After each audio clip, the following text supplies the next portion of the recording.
to do cardiology specifically is extremely interesting for us.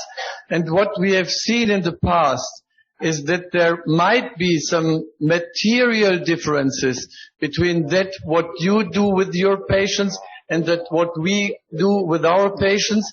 But this is equilibrating. And just to be representative in one thing is, we have never had such a conference hall in Germany. I do not know if there is any place in Germany, even in the best universities, that we found a similar place. The same is true with 6 cath labs in between. I don't know, 6 years when I was here, it is 6 cath labs. It's incredible what you have created. So what we believe, what we should stress again is that we should share our experience. We should share the experience from your patients to our patients, and it is not only the conference hall, but it's also the diseases we face that equilibrate to each other. We really like that atmosphere. We like this international fun world atmosphere, and we really appreciate to be here and that you accept us as your partners as well as we accept you as our partners in Germany. So for the 30th anniversary of Bach-Mai Cardiology, we were not here because this was our biggest conference in Germany for echocardiography. You know that this is my specialty. And we come here and we make a post-procedure festivity now. We are very happy to be here, and I thank everybody who is so friendly with us, and I hope that we will have lots of years in the future to share again and to equilibrate more and more. Thank you so much.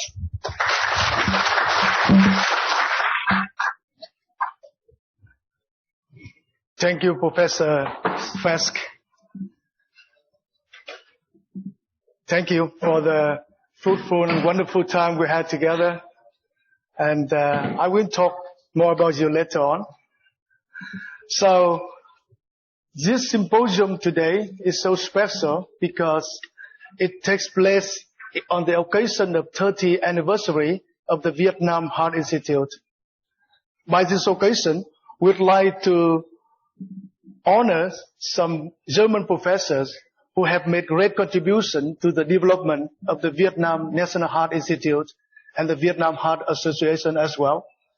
The first professor we'd like to honor is Professor Dr.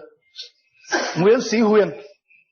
He is the president of the German Vietnamese Association of Cardiology.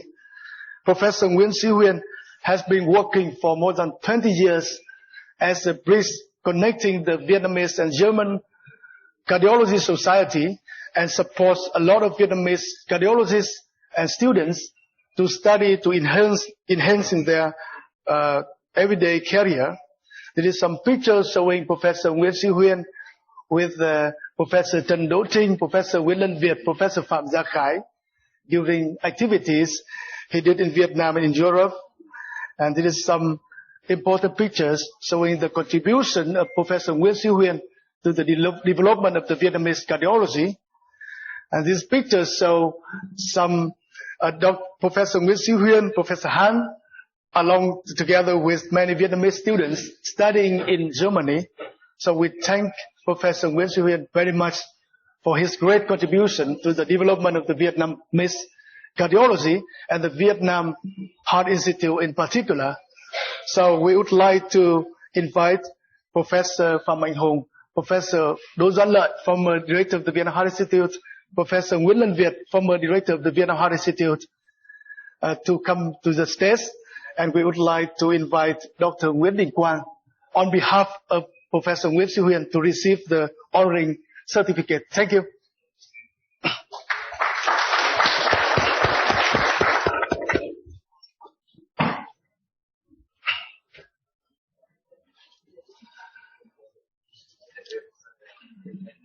We'd like to thank Dr. Nguyễn Đình Quang on behalf of Professor Nguyễn Sĩ Huyên to receive the honor. Thank you. Big applause.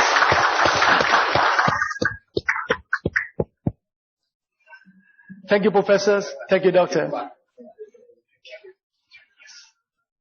the next person we would pay a lot of appreciation to honor is Professor Dr. Wolfgang Fesk. He's the head of Department of Cardiology in St. Vincent Hospital, Cologne, Germany.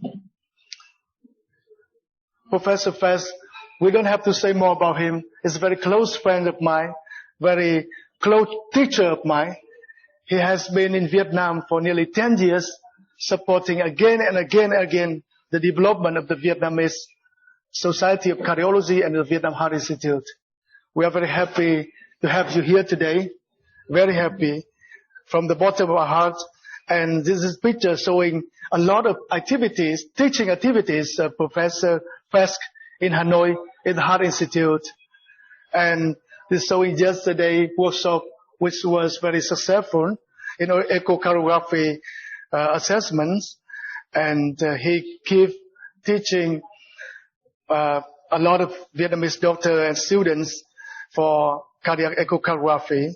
And this picture showing a wonderful time we have in Cologne, Germany with Professor Fesk and his beautiful college and cardiology department. And this picture showing his very important scientific partner, Dr. Nguyễn Thị Thu Hoài. She's over here. Thank you, Dr. Nguyễn Thị Thu Hoài, for connecting us. And this is a party we had together a few years ago. And once again, we'd like to thank you very much for your great support. We'd like to invite Professor Nguyễn Lân Việt, Professor Đỗ Doãn Lợi, and Professor Phạm Anh Hùng to go to the stage. We'd like to invite Professor Fesk to receive the honor. Big applause for the great contribution. I remember I drive from Paris to see him in Hanoi, and I saw how he's working. He does everything, even electron, ECG, he plus for the patient. He took the patient from the bed to the echo machine. He's wonderful.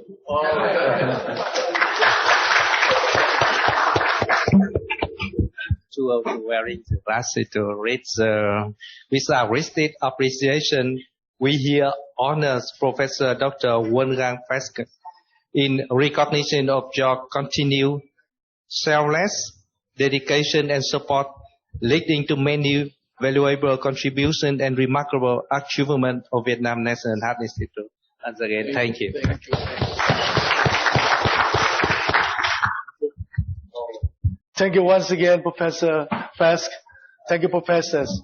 Thank you. Thank you very much. Thank you. It's a wonderful time and moment. Thank you. So, the opening ceremony is about to end, and we would like to introduce Professor Nguyễn Lân Việt and Professor Phạm Anh Hùng, Professor Đỗ Doãn Lợi to chair the next scientific sessions. Thank you. Okay.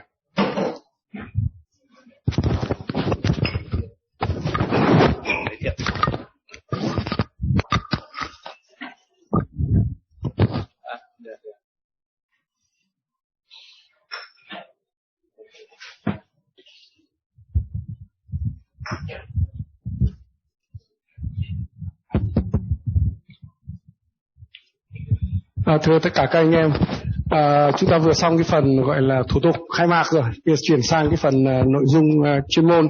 Thì chúng ta biết là hôm nay có hai cái nội dung liên quan rất nhiều chúng ta là bệnh lý động mạch vành và các cái bệnh van tim. Trong bệnh lý động mạch vành thì chúng ta biết là có hai vấn đề: hội chứng vành cấp, nhất là nhồi máu cơ tim cấp, và vấn đề gọi là một trong 5 cái khuyến cáo mới gần đây là hội chứng mạch vành mãn tính. Thế thì trong tất cả các trường đó, chúng ta xem cái vấn đề cấp cứu, trong hồi sức cấp cứu của nhồi máu cơ tim như thế nào. Thứ hai nữa là trong hội chứng vành mãn tính thì hiện nay là cái việc người ta thăm dò trong nội mạch hội chứng mạch vành mãn tính như thế nào, điều trị tối ưu cái đau thắt ngực trong hội chứng mạch vành mãn tính như thế nào.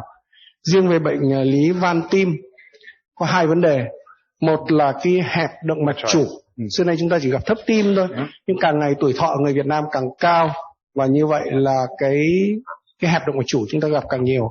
Vậy thì cái chuẩn mực trong chẩn đoán và điều trị bây giờ như thế nào? Thứ hai nữa là một cái bệnh lý là hở van hai lá.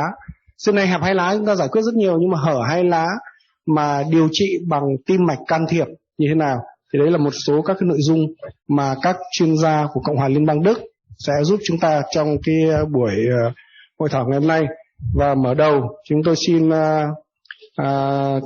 kính mời bác sĩ Klaus Fressmann từ cái clinic Wandsbek của Cộng hòa Liên bang Đức sẽ trình bày về can thiệp cấp cứu và tỷ lệ sống còn trong nhồi máu cơ tim cấp.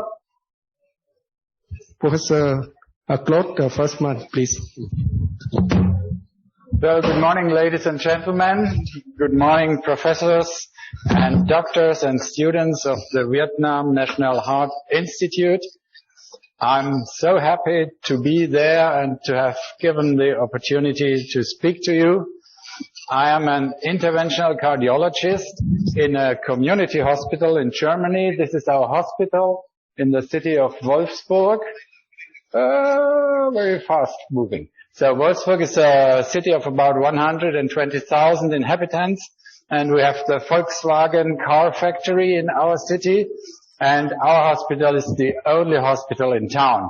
Here you can see one of the houses of our hospital where our beds are located, about 200 beds in this building, and I will show you now how we treat acute myocardial infarction in the setting of community hospital and ambulance care in Germany, and what we try to make prognosis better for our patients. So I will start with some cases for you to illustrate the problem.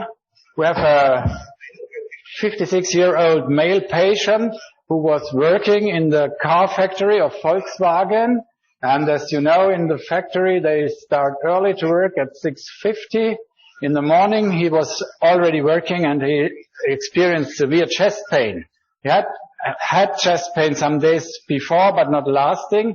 But now it was very severe and it did not stop. So he went to the emergency department in the factory. They have emergency department there.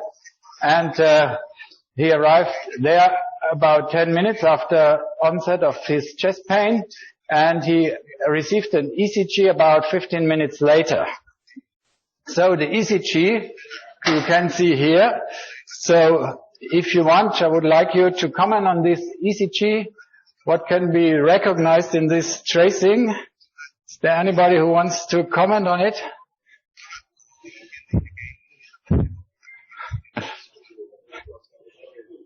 So I will do it for you. We see, of course, ST segment elevation myocardial infarction here with extremely high ST segment elevation in lead 2, 3, and VF, and corresponding ST segment depression anteriorly. So this is an acute inferior myocardial infarction.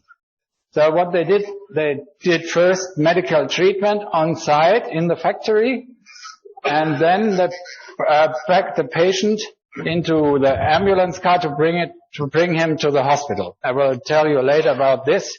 And once in the hospital, we tried to do coronary angiography as soon as possible. And this is what we found. You can see this is the right coronary artery, which is proximally occluded. And the left coronary artery, there's no severe disease, but no collaterals to the right side. And we try to get this open. We have a guiding catheter in now and a wire through, and you can see there's already flow on the vessel, but there's a thrombus in here, the large white picture here, and we try to get the thrombus out via thrombus aspiration. And we could put a little bit red thrombus out of this, and after that we could put a stent, and we had a good result and a regular flow in this big right coronary artery. So here you can see the left ventricle, which is hypokinetic in the ischemic area. And I will review the logistics of this kind of care. So the pain started at 6:50, and we had an ECG about 15 minutes later, and it took 1 hour from start of pain to bring this patient to the cath lab. In the cath lab, we were very fast. It was an easy case also, we must say. It was not complicated. The intervention took only 15 minutes to get this artery open. And we had large CK raise, but rapidly up and down, and we had a nearly normal left ventricular function some days later. And now again, the times, the ECG was about 25 minutes after start of pain, which is good. And after initial treatment, again, some 15 minutes, and the patient was transported to the hospital, is also good. And in the hospital, he did not go directly to the cath lab, but he arrived in the emergency department. What they did, they called the hospital. They called us. They gave us a telephone call to inform us that there will be a patient coming with acute myocardial infarction. So we could prepare the cath lab to be ready for the patient when he was there. And actually, we would have been ready at that time, but then there was a little mistake, and the patient was brought to the emergency department. And there they took another ECG, and they lost about 20 minutes in the emergency department before the patient arrived in the cath lab. So this was a good case. We had a good logistics. We had the telephone call, and the patient was treated early and rapidly. But even in a good case, as you can see here, there's room for improvement. We should not have gone to the emergency department. We should have gone directly to the cath lab, and we would have gone another 20 minutes in this case. So this is how reality is. Sometimes it's difficult to do the good communication and the good organization. As you know, probably in your country there are similar problems, and we try to work on that. I will show you another case. It's a 66-year-old man. He's a bit overweight, and he's working as a guard. Even in the hospital he's working, but not that day. He was at home, and he had chest pain at about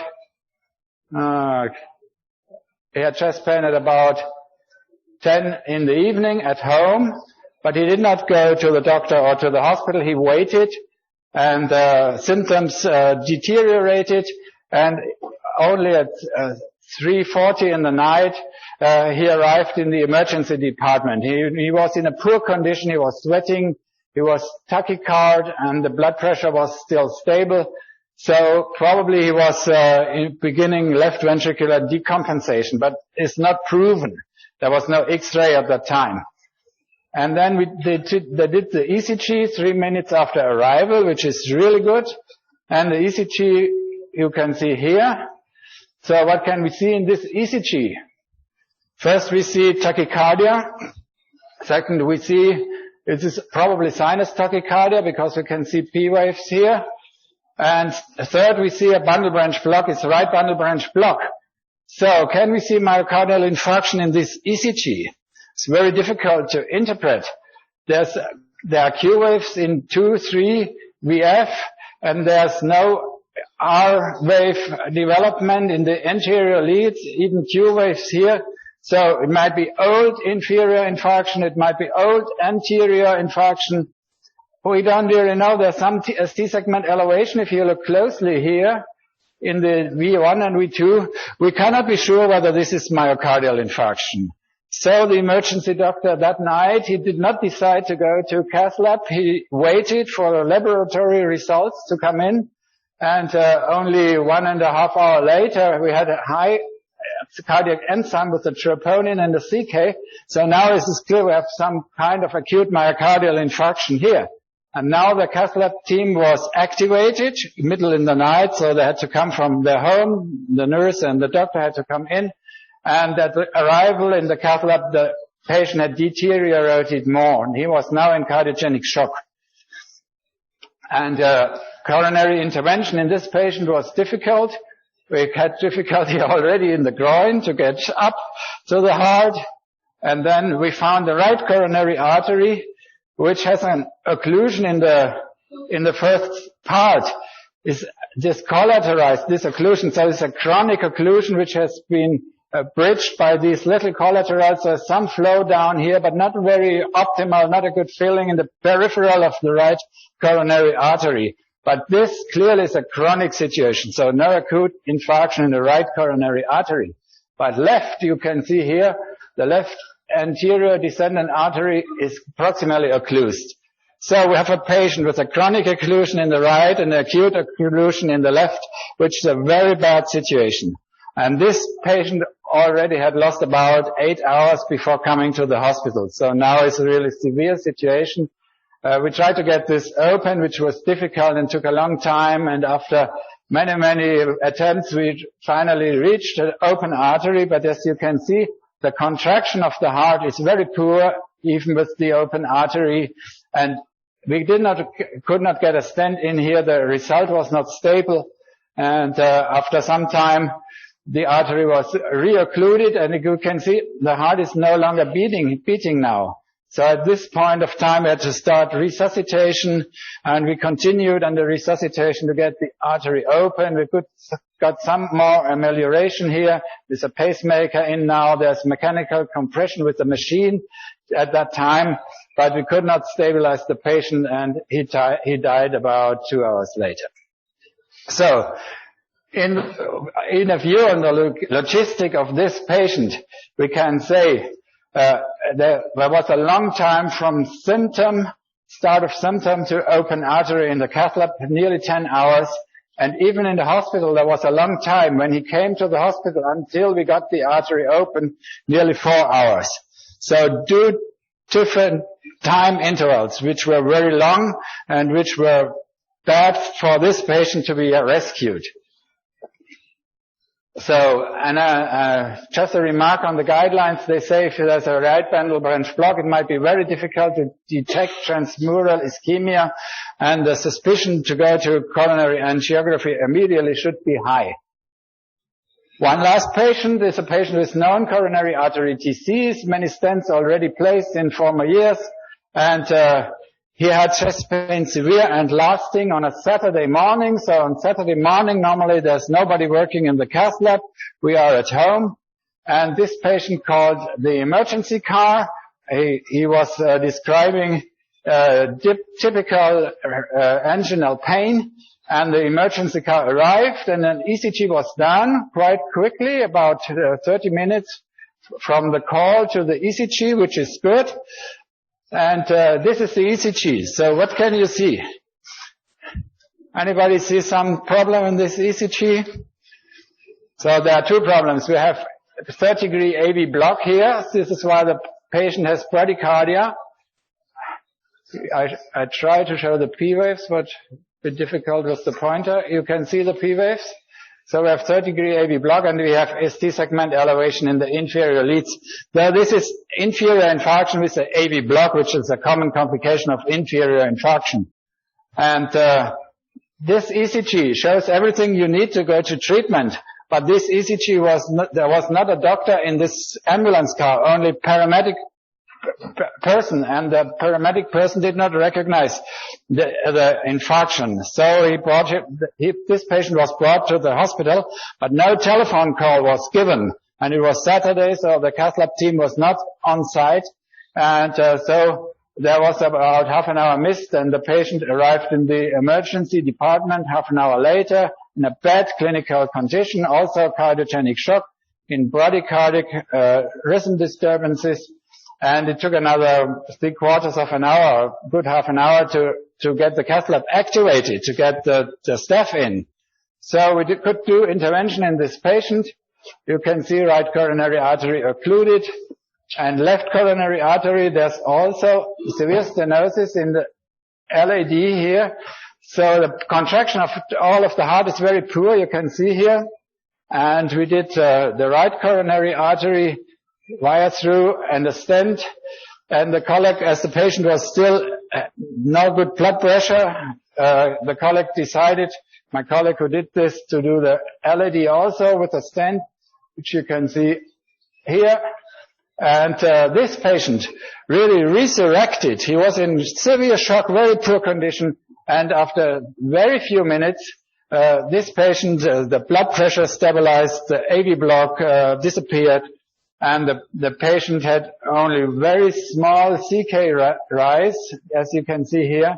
And the time in the cath lab was very good, about 15 minutes for the right coronary artery and half an hour for the left. But before, when he was calling the ambulance, when the ECG was done, there was some time left because there was no telephone announcement to our hospital, so we could not come in early.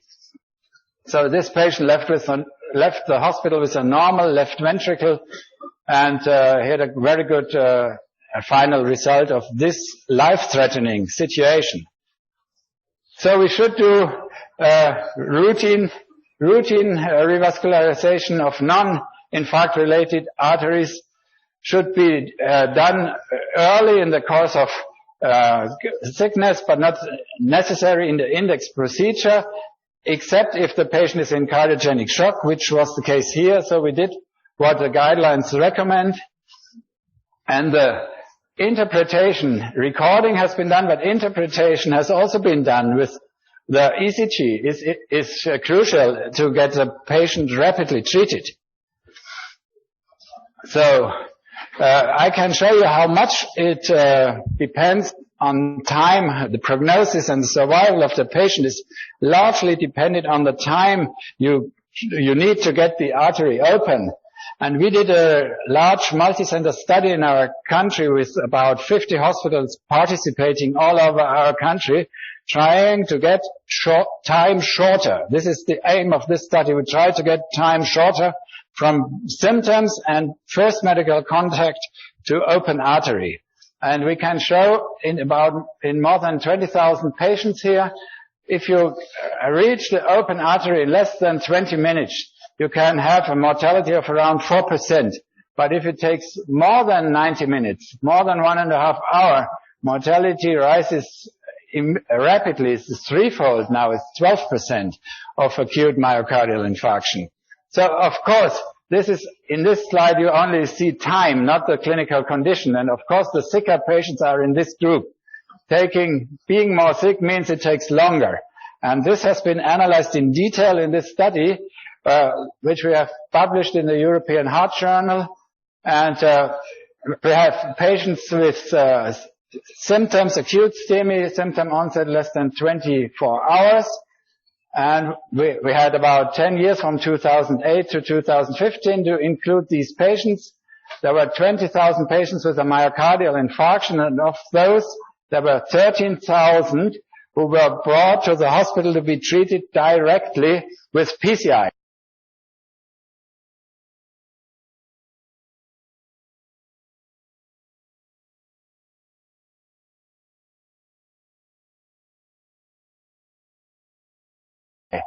And these patients were divided in 4 subgroups. Here you can see the stable patients, no shock and no out-of-hospital cardiac arrest. And here you can see patients who have no cardiogenic shock but who have been resuscitated out of hospital before arriving in the hospital. And here you have patients who are in cardiogenic shock without being resuscitated. And here we have the patients who have both, being resuscitated and arrive in the hospital in cardiogenic shock. So we have 4 groups of patients, and we can show the impact of treatment delays on survival. You can see these patients, nearly 60% of them arrive in the hospital with outside regular office hours, which is normal because outside hours are more. 90% of these patients had an out-of-hospital ECG, and 80% of those were announced by telephone. So once the ECG was done, a telephone call was done to inform the hospital that a patient will come and has to be treated rapidly. And here you can see which factors make time to treatment longer. So if you have diabetes mellitus, you will take 4 minutes more. If you have bypass operation in previous history, it takes 12 minutes longer. If you have out-of-hospital cardiogenic arrest and need to be resuscitated, this takes about 17 minutes on average, which is surprisingly little time. Yeah? A patient has to be resuscitated outside the hospital. It takes only in these 20,000 patients 17 minutes more time to bring this patient to the cath lab. And if he is in cardiogenic shock, it takes about 7 minutes more in the last line here. So cardiogenic shock plus 7 minutes and resuscitation plus 17 minutes, which is not a lot. So what does it mean for the survival of these patients? I will show you. The stable patients in blue here, they have a very good prognosis. No shock, no out of hospital cardiac arrest. Mortality is low if you treat them within 1 hour, about 2%. And even if you lose time and it takes 3 to 4 hours, mortality is 4%. So these patients have a very good prognosis, even if it takes long, but the prognosis gets worse and worse the longer time you lose, even in the stable patient. But in the worst group, those patients who are in cardiogenic shock, but no out-of-hospital cardiac arrest, these are the sickest patients. They have sick heart before the acute myocardial infarction. So they are in shock, no resuscitation, as our second patient in this example. So they have high mortality, even if you are very quick, even if you can do the coronary intervention within 1 hour, mortality is already 20%. But if in these patients you lose time and you take 3 hours, 4 hours, mortality will rise to 80% and more. So the sicker the patient is, the more you can gain if you work rapidly. This is the main message of this presentation. And this is another analysis showing this. If you lose 10 minutes of time, you will have more people dying of acute myocardial infarction. In a stable group, 10 minutes of time means only 1/3 patient more dying out of 100. But in the sickest group, if you lose 10 minutes of time, you will have 3.5 patients more dying. 3.5 out of 100 patients more dying for 10-minute time delay. So let me summarize. So just another slide on logistics before I summarize. If you do pre-hospital ECG, you gain 5 minutes. If you do the telephone call to announce the patient to the hospital, you gain about 18 minutes. And if you go directly to the cath lab without stopping in the emergency department, you will gain more than half an hour. So this is the key points in logistics: the pre-hospital ECG, the telephone call, and the direct transport to the cath lab without going to the emergency department. So now is the summary slide. There's a linear correlation between treatment time and mortality in all groups of patients, whether they are stable or unstable. But the patients in cardiogenic shock, they will profit most if you gain time. About more than 3 additional people dying if you lose, for every 10 minutes you lose.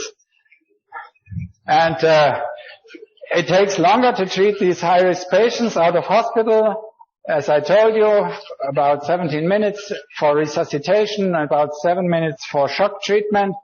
But you can gain time again by good organization and logistics, the ECG, the telephone, and the direct transport. So thank you for your attention.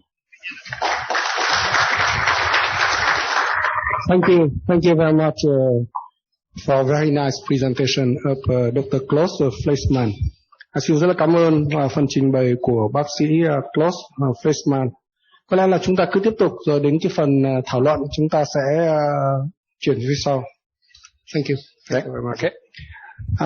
And now I would like to invite Professor Volker Klaus from Cardiology Munich City Center will present the Intracoronary physiology in stable coronary artery disease.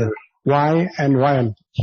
Tiếp theo chúng tôi xin kính mời giáo sư Volker Klaus từ trung tâm tim mạch của thành phố Munich sẽ trình bày về đề tài là thăm dò sinh lý học nội mạch vành trong bệnh động mạch vành mãn tính, khi nào và tại sao.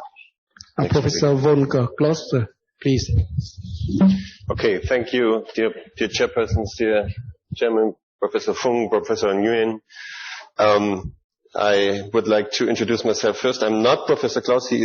Unfortunately, he's turned sick shortly before the trip to Vietnam, so he had to stay home, but we come from the same, we're professors at the same university, different institutions, and we worked on this project scientifically years ago together. So I hope it's sufficient for me to present the data on the intracoronary physiology and in stable coronary artery disease.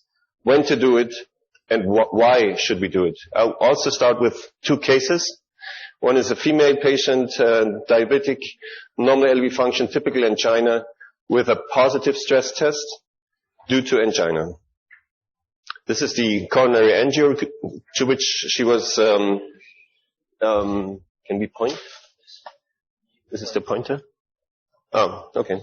This is the coronary angio which shows in the mid-RCA intermediate stenosis in the LAO, and also in the left coronary artery, only intermediate stenosis, a diffuse disease in the LAD, proximal medial, but no severe stenosis, and also in the R6, no severe stenosis. So we, from our experience, have found out that different interventional cardiologists will do different judgment on such images. Some will say it's only mild disease, many will say it's only mild disease, but the patient has a positive stress test. Others will say she has intermediate stenosis. Some may even find high-grade stenosis. So it's a very arbitrary thing that how we consider those stenosis, and we don't really know what to do, what's the best thing to do for such patients. I'll present you a second case, similar history, normal LV function, diabetic male this time, typical angina, who was very obese, and stress echo is not possible in this patient.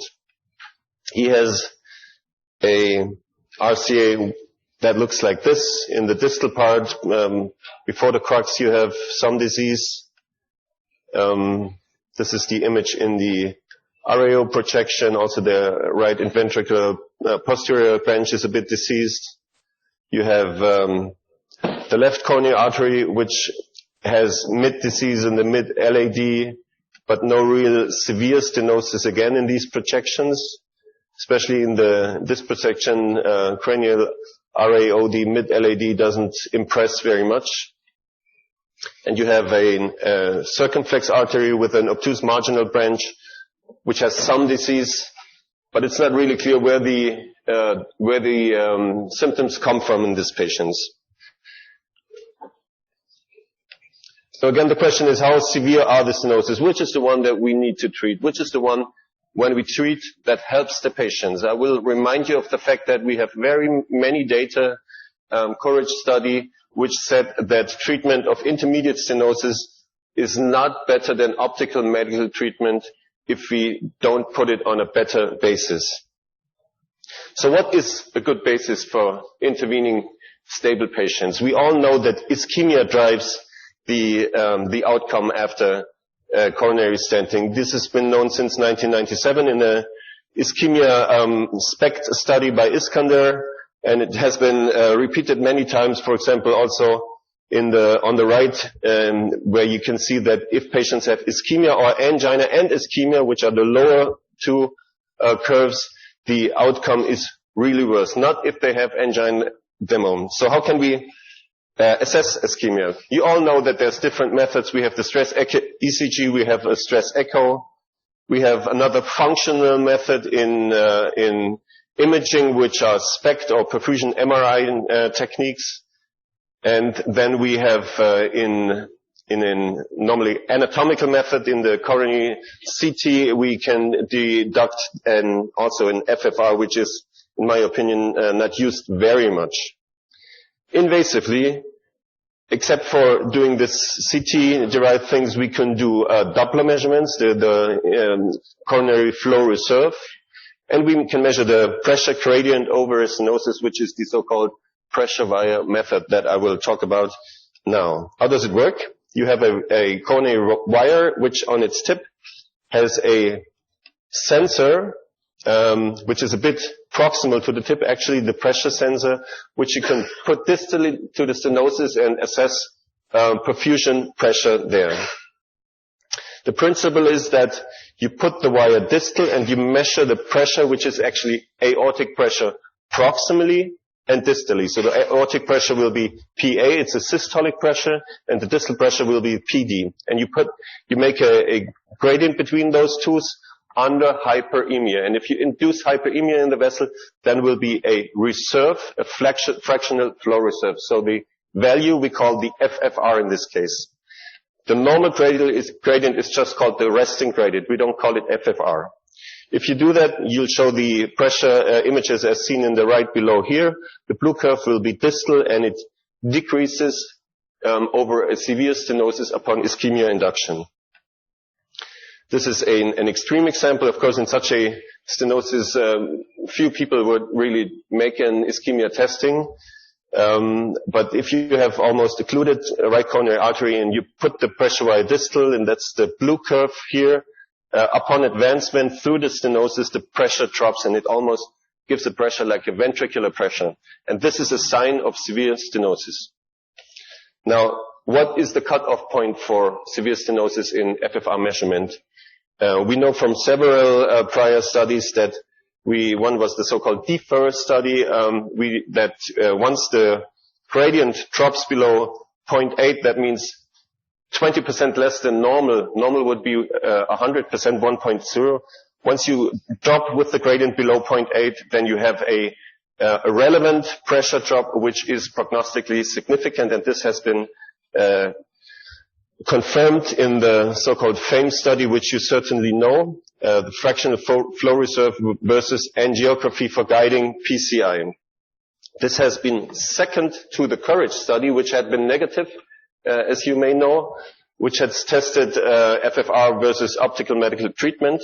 And the FFR study had shown that once you prove that the stenosis you are treating, the intermediate stenosis in your stable patients, induces ischemia by a positive FFR, then you will get an improved primary endpoint, which in this case was survival. So this has been the first, and except for the FAME2 study, which I will also show you, so far is the only study which shows a mortality benefit for PCI in stable coronary disease. That's not for acute myocardial infarction, but it's a mortality benefit. So this is to summarize this. This was superior versus angiography-guided PCI, but it was not superior in comparison to what the COURAGE study did, because the COURAGE study compared PCI to optimal medical treatment. So that's why the FAME2 study was introduced. The FAME2 study had the following flow chart. It included patients with stenosis, angiographic stenosis, larger than 50%. There were many, many patients. We did this study in Munich. There were many, many patients who had severe stenosis, sometimes stenosis 80, 90 or more %. But the study protocol was so that we had to include those patients once they had confirmed to take part in the study. And it was very intriguing to find that sometimes even a 90% stenosis in a distal or a side branch does not induce a positive FFR. And according to the study protocol, we sometimes randomize those patients for conservative treatment. And I'll show you the results, what came out of these patients. The average stenosis of the FAME2 study was more than 70% stenosis. So there was a randomization between two groups. One was the group that had a positive FFR. That was the study group. And then there was those patients who had severe stenosis larger than 50%, but no positive FFR. This was called the registry. Those people were not really randomized, but they were just kept on follow-up. The ones that were randomized were the ones that had a positive FFR to their stenosis. And in this randomization, it was only medical treatment here or PCI plus medical treatment. Only 73% of the people with 50% stenosis altogether had a positive FFR. Now, what was the endpoint? What happened to the patients with 50% stenosis but no positive FFR? It's a primary endpoint of combination of death, rehospitalization for revascularization. Those patients almost had no problem over the study flow of 12 months, and it has been confirmed, I'll show you the data later, for 5 years now. These patients stay stable. If you have a positive FFR and you do medical treatment in those patients, then it's not good enough. They need intervention, because if you intervene them, then you get the blue curve. The red curve turns to the blue curve if you have a positive FFR and you do stenting in these patients. So actually, if you look at it, the blue curve, the stented patients with a positive FFR have the same course as the ones who do not have a positive FFR, although the stenosis grade is similar to each other. So that proves that it's the ischemia that we need to treat, and it's an invasive proof of ischemia that we want for treatment of stable patients. So this is the data for 5 years. You see that the medical treatment stays worse in comparison to intervention in those patients. So the conclusion of FAME2 would be that in functionally relevant lesions, the PCI leads to better clinical results compared to optimal medical treatment alone. And this is based on a reduction of the gradient due to PCI. One principle of the study was that you had to do intervention so long until you reached at least an improvement of FFR by 10%. So if you didn't reach an improvement, you had to keep searching for where the stenosis caused a gradient. So this also means that optimal medical treatment in functionally relevant stenosis, and those stenosis where you can show that there is a positive FFR, is not good enough. PCI is necessary in these patients. Now you may know that we have new developments in this, and those are the so-called resting indices. We don't have to induce long ischemia anymore, because the companies who produce those wires have induced resting indices such as the IFR, which I'll shortly talk about. And this has the advantage to be quicker and do not have the side effects of the continuous adenosine infusion. It actually is something that improves our daily work very much, because in former times when we did FFR, it was always the nurses said, oh no, now I have to prepare adenosine, whatever. And it took some time and the next patient was waiting. Now we just put in the wire and get the resting gradient, and it's a quick thing. The IFR is something that measures the so-called wave-free period. So it's during the diastole. It has an algorithm which gives a gradient, which is not the same as the FFR gradient. We have new cutoffs there. In the IFR, we now know that if it's lower than 0.89%, then this is supposed to be pathological. And this has been confirmed by 2 New England Journal studies in 2017, the Sweetheart and the Fine Flare study, which compared it to the FFR measurement. I think that's a criticism you have to have. It didn't compare it to a clinical endpoint, but it was both showed that the IFR has a similar value than the FFR in those patients. To the end, let's look what happened to our patients. This is case 1. This patient had in its LAD a positive IFR, which was in the medium part, although there was only mid-stenosis. It had in the RCA a positive IFR. Those were patients done by Professor Klaus, who should have taken this speech. And it was a consequent decision to subject this patient to complete revascularization, in this case because she was diabetic, to coronary artery bypass treatment. The second patient, who did not have restenosis, he measured the gradient over the obtuse marginal lesion and did not find any positive signal there. So this patient was treated conservatively. And we know from the FAME2 data that I showed you that he will do good. There's a large evidence that he will not have any problems. One advantage of the IFR measurement is the so-called pullback stenosis mapping. You can start measuring distal at the red point and pull back the wire, and you get an information of the change of gradient during the pullback over your stenosis. And this ultimately will give you a picture like that, and you will have some impression which stenosis may cause the largest part of the gradient. This is a help, but it's not a solution for serial stenosis. But in these cases, we know which stenosis to start with when we intervene. But then we have to reassess the FFR or IFR, and it often is only changed a bit. So that's a problem. Serial stenosis has always been a problem of FFR measurement, and it still stays a problem. I would like to conclude with the session or my talk.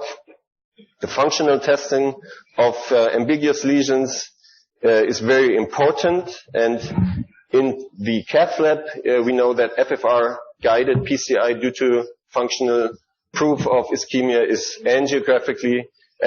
superior to just angiographically deciding which stenosis to treat. And it's better than optimal medical treatment. And the IFR by our data is non-inferior to FFR, although this I have some personal complaints about, but it's a easy and fast method which improves our daily practice in the cath lab, and both now have been included in the 2019 chronic coronary syndrome guideline by the ESC as a 1A recommendation. So it's a very strong recommendation to do this in stable patients. I will thank you for your attention and finish the talk. Thank you very much for the good presentation of Professor von Klaus. Rất là cảm ơn giáo sư von Klaus đã cho chúng ta thấy là tất cả các thăm dò nội mạch vành, nhất là FFR trong cái thăm dò bệnh động mạch vành mãn tính. Tiếp theo, chúng tôi xin kính mời Phó Giáo sư Tiến sĩ Bác sĩ Phạm Mạnh Hùng, Viện Tim mạch Việt Nam sẽ trình bày về đề tài là tối ưu điều trị đo thắt ngực cho người bệnh động mạch vành mãn tính. Xin mời giáo sư Hùng.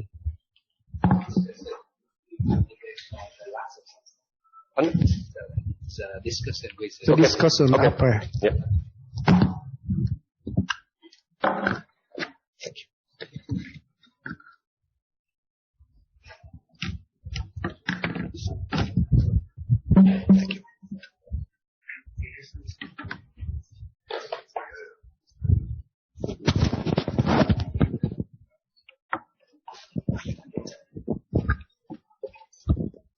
Thank you.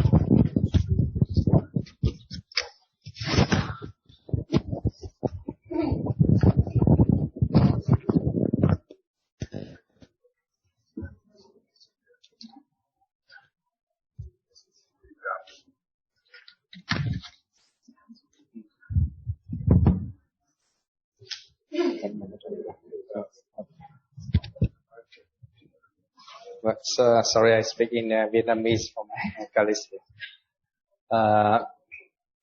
Chúng tôi xin chia sẻ một chút. Thực ra cái bài này chúng tôi cũng đã có dịp trình bày ở trong đại hội tim mạch toàn quốc, nhưng mà chắc là một số bạn mà chúng ta chưa cập nhật. Ở đây là chúng tôi muốn giới thiệu về cái cập nhật cái khuyến cáo năm 2019 về hội chứng động mạch vành mãn tính. Đây là những cái nét gì mới trong cái hội chứng động mạch vành mãn tính này. Thì chúng ta biết là năm 2019 vừa qua thì Hội Tim mạch châu Âu người ta ra một loạt có 5 cái khuyến cáo mới. Trong đó có một cái khuyến cáo nó thay đổi rất là nhiều, đấy là khuyến cáo về hội chứng động mạch vành mãn tính. Thì chúng ta biết là cái này nó cũng chúng ta cũng chưa thể dùng cái từ này trong cái thường quy thanh toán bảo hiểm y tế Việt Nam được, bởi vì là cái việc mà bảo hiểm y tế Việt Nam cái danh từ mới nên là người ta cũng chưa cho chúng ta thanh toán đâu. Thế nhưng mà chúng tôi cũng muốn là giới thiệu để chúng ta rất là cập nhật và có những điểm mới, bởi vì dựa trên những các cái nghiên cứu, những thay đổi những năm tháng vừa qua nó đã thay đổi rất là nhiều. Thế thì có những cái điểm gì mới trong các cái những năm vừa qua thì chúng ta thấy rằng là những cái điểm mới thứ đấy là cái tên đầu tiên là cái tên hội chứng động mạch vành mãn tính, thay vì những các cái trường hợp trước đây chúng ta gọi là đau thắt ngực ổn định, rồi bệnh tim thiếu máu cục bộ mãn tính vân vân. Thứ hai là lần đầu tiên người ta đưa ra là nhận diện 6 nhóm của bệnh nhân về hội chứng động mạch vành mãn tính này để trong cái thực hành lâm sàng chúng ta, chứ không như trước đây chúng ta là chỉ gặp một trong 2 nhóm mà chúng ta tiếp cận. Thứ ba là các cái test nó đã thay đổi, đặc biệt là cái tỷ lệ mắc bệnh động mạch vành ở mãn tính có triệu chứng chúng ta nghĩ là nó nhiều như trước đây, có các cái gọi là tiền test, các xác nghiệm tiền test ấy, nhưng mà chúng ta thấy thực tế nó không nhiều như vậy, do cho nên là cái việc mà chúng ta chỉ định cho cái test nó thay đổi. Trong đó là cái việc chẩn đoán hình ảnh có rất nhiều tiến bộ về mặt giải phẫu và chức năng, và người ta đề cập tới cái vai trò của chụp MSCT tăng lên rất là nhiều. Và các cái thuốc về chống đông tật tiểu cầu thì chúng ta cũng đã sẽ tiếp tục được nghe, thì nó cũng đã có một số thay đổi trong đó. Và cái can thiệp động mạch vành được chỉ định ra làm sao trong cái việc cải thiện tiên lượng và ngăn ngừa nhồi máu cơ tim thì cũng đã rất là rõ ràng hơn. Đối với những cái trường hợp đặc biệt thì chúng ta mới chỉ định như vậy. Và đối với bệnh nhân đái tháo đường thì những cái thuốc chữa đái tháo đường mới cho những cái bệnh nhân có động mạch vành và có bệnh lý đái tháo đường đề cập đến vai trò của các cái thuốc mới. Thế thì tôi đi sâu vào một số các cái nét ở đây thì chúng ta có thể thấy hiểu được là gì? Cái diễn biến tự nhiên của cái hội chứng động mạch vành mãn tính nó phải được hiểu rất là chính xác, nó một cái nghĩa động của nó chứ không phải là nghĩa tĩnh. Đó cho nên là tại sao cái từ mà chúng ta gọi là hội chứng động mạch vành mãn tính chứ người ta không còn gọi là bệnh động mạch vành ổn định hoặc là đau thắt ngực ổn định nữa, thì với những cái từ ổn định đấy làm cho chúng ta dễ bị nhầm lẫn và chúng ta dễ bị gọi là chủ quan trong cái việc phòng ngừa bệnh. Thì đây là một cái diễn biến tương đối là thông thường hay gặp ở một bệnh nhân chưa có triệu chứng gì nhưng cũng đã có thể có bệnh lý động mạch vành mãn tính rồi. Sau đó thì bệnh nhân không may bị một cái bệnh lý bệnh mạch vành mà chúng ta mới chẩn đoán ra, hoặc là bệnh nhân được can thiệp mạch vành trong vòng 12 tháng thì đây là một cái giai đoạn tiếp theo. Sau đó bệnh nhân đấy vẫn tiếp tục diễn biến theo thời gian. Trong quá trình này người ta phải chung sống hòa bình với nó, nhưng có thể xảy ra bất kể lúc nào những cái biến cố như là hội chứng mạch vành cấp, như là chúng ta phải can thiệp mạch vành, hoặc là bệnh nhân đấy sau khi can thiệp xong lại tiếp tục một cái chu trình là 12 tháng sau can thiệp. Thì cái diễn biến này nó có thể xảy ra như này ở một trường hợp thông thường. Tuy nhiên đối với một số trường hợp bệnh nhân lại không được điều trị tốt bằng các cái thuốc cũng như là các cái lối sống không thay đổi, những cái biến chứng có thể dồn dập xảy ra rất là nhiều sau cái thời gian khoảng 12 tháng như vậy nó có thể xảy ra. Và với những cái biến chứng xảy ra dồn dập như thế là bệnh nhân có cái tiên lượng xấu hơn đi rất nhiều, với những các cái biến cố tim mạch và tử vong sẽ cao lên. Nhưng một cái thông điệp rất là rõ là gì? Nếu mà chúng ta thực hành tốt, bệnh nhân được khám phát hiện tốt, được điều trị kịp thời, bắt đầu là chúng ta dùng các thuốc thay đổi lối sống vân vân, thì bệnh nhân chung sống hòa bình với nó, thậm chí trong những khoảng thời gian sau 12 tháng này người ta tương đối là ổn định, đây mới đúng nghĩa. Và khi này cái tỷ lệ tử vong và những cái tỷ lệ biến cố thấp nhất.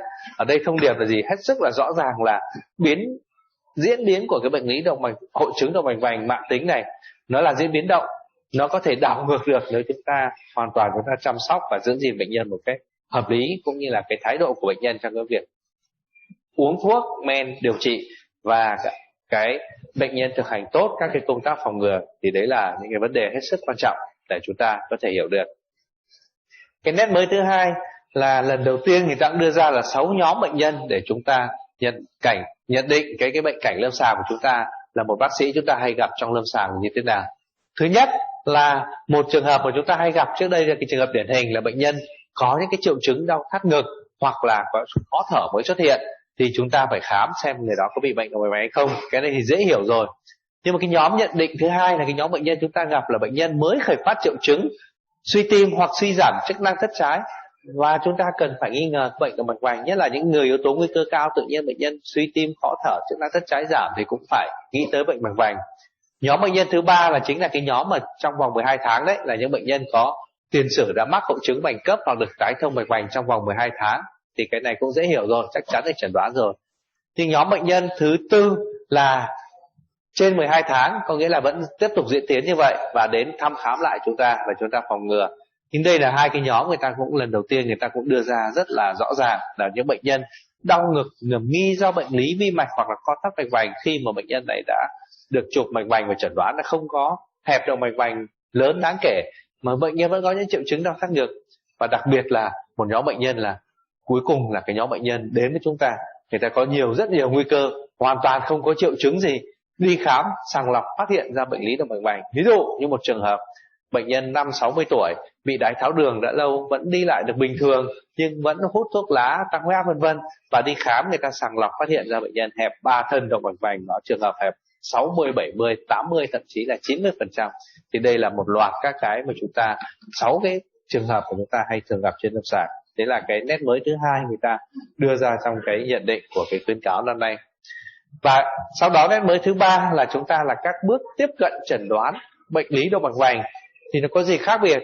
Nếu mà năm 2013 thì chúng ta có phác đồ 3 bước. Chúng ta đã biết phác đồ 3 bước này rất điển hình. Trong đó là bước 1 là chúng ta là xem xét bệnh nhân có khả năng bị bệnh lý động mạch vành là bao nhiêu %, nghĩa là là cái xác suất tiền nghiệm đấy, thì chúng ta thấy rằng là bao nhiêu % để chúng ta dự định tiến hành làm các cái test chẩn đoán là bệnh nhân có hẹp về mặt giải phẫu hoặc là có bằng chứng thiếu máu cơ tim trên các cái thăm dò không xâm lấn hoặc là thăm dò có xâm lấn hay không.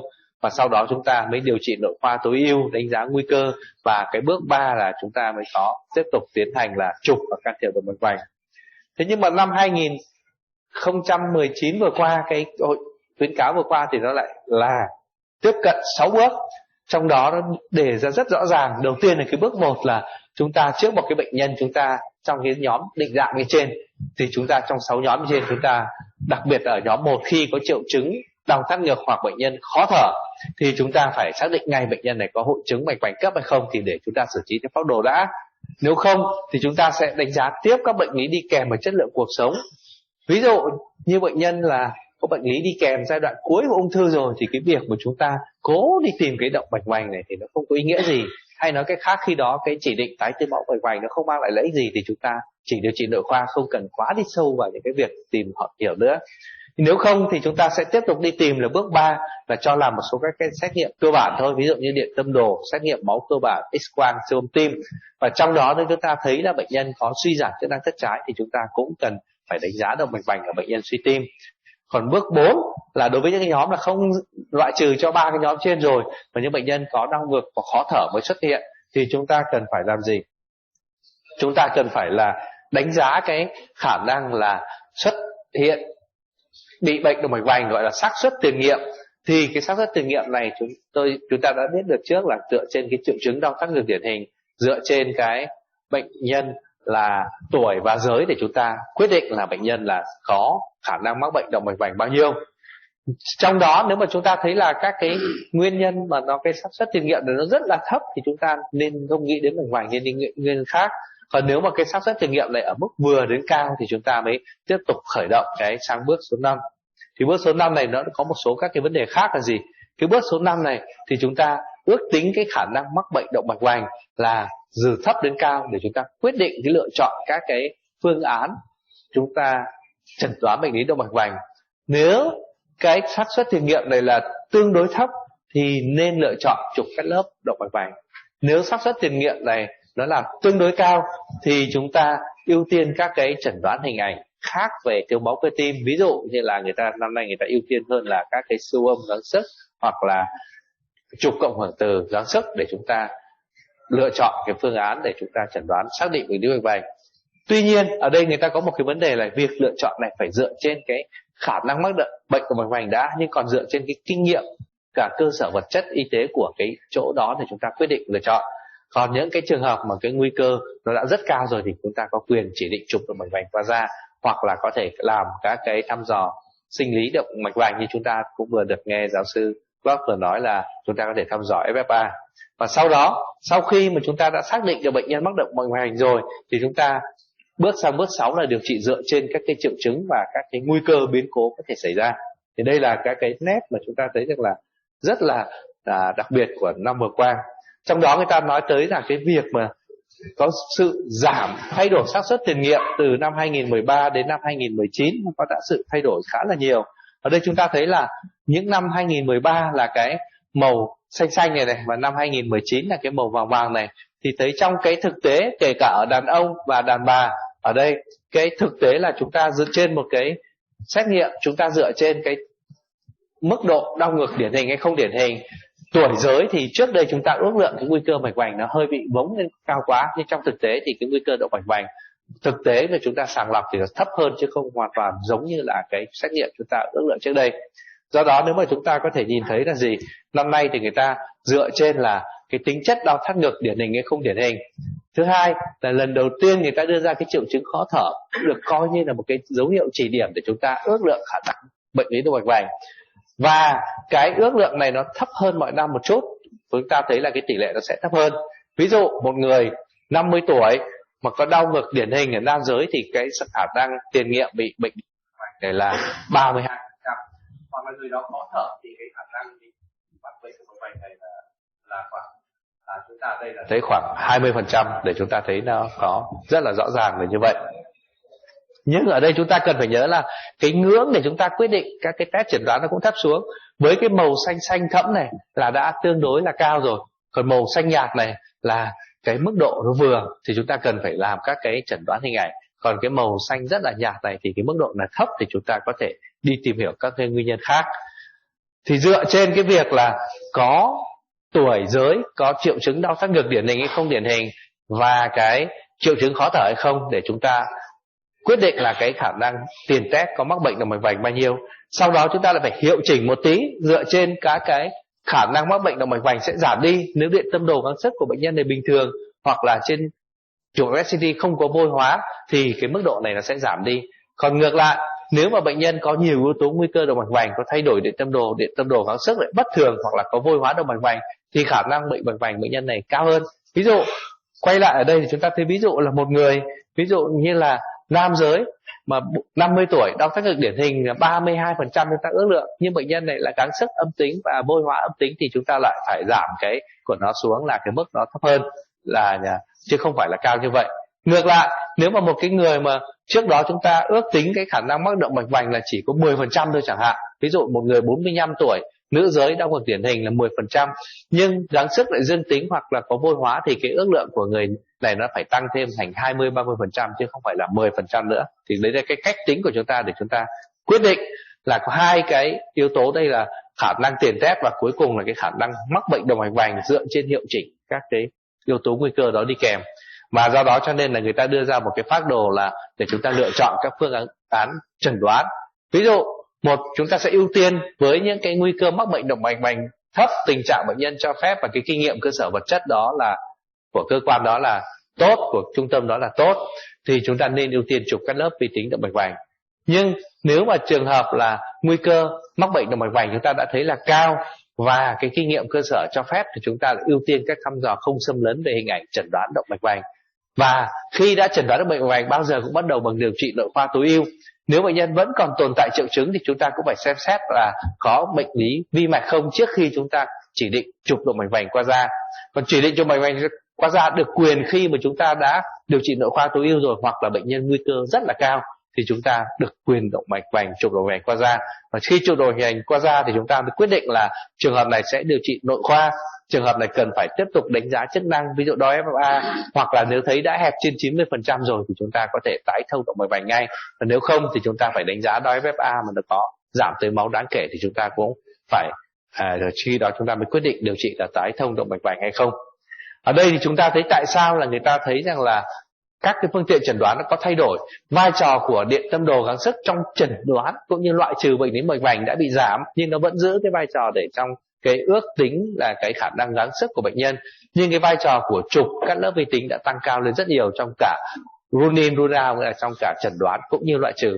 Đó tại sao là năm nay cái khuyến cáo người ta đã đưa vào là phải chụp MSCT như là một cái biện pháp được ưu tiên lựa chọn hàng đầu. Ở đây chúng ta thấy nó rất là rõ ràng trong cái chuyện như vậy.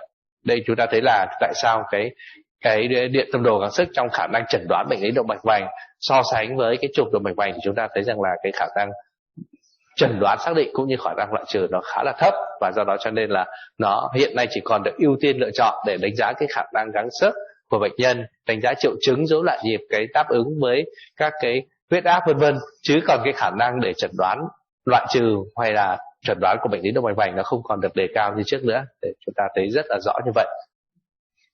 Sau khi đã có như vậy rồi thì chúng ta phải phân tầng nguy cơ là bệnh nhân này là cái khả năng tử vong bao nhiêu để chúng ta quyết định là có can thiệp động mạch vành hay không. Thì các cái này nó dựa trên một loạt các cái thăm dò để chúng ta thấy là điện tâm đồ, các cái tưới máu cơ tim, cộng hưởng từ, chụp động mạch vành qua da và các cái thăm dò vân vân, và thăm dò chức năng xâm lấn, đặc biệt là khi đo FFA dưới 0.8 hoặc là IFA dưới 0.89 thì chúng ta hoàn toàn có quyền chỉ định để chúng ta tái thông động mạch vành.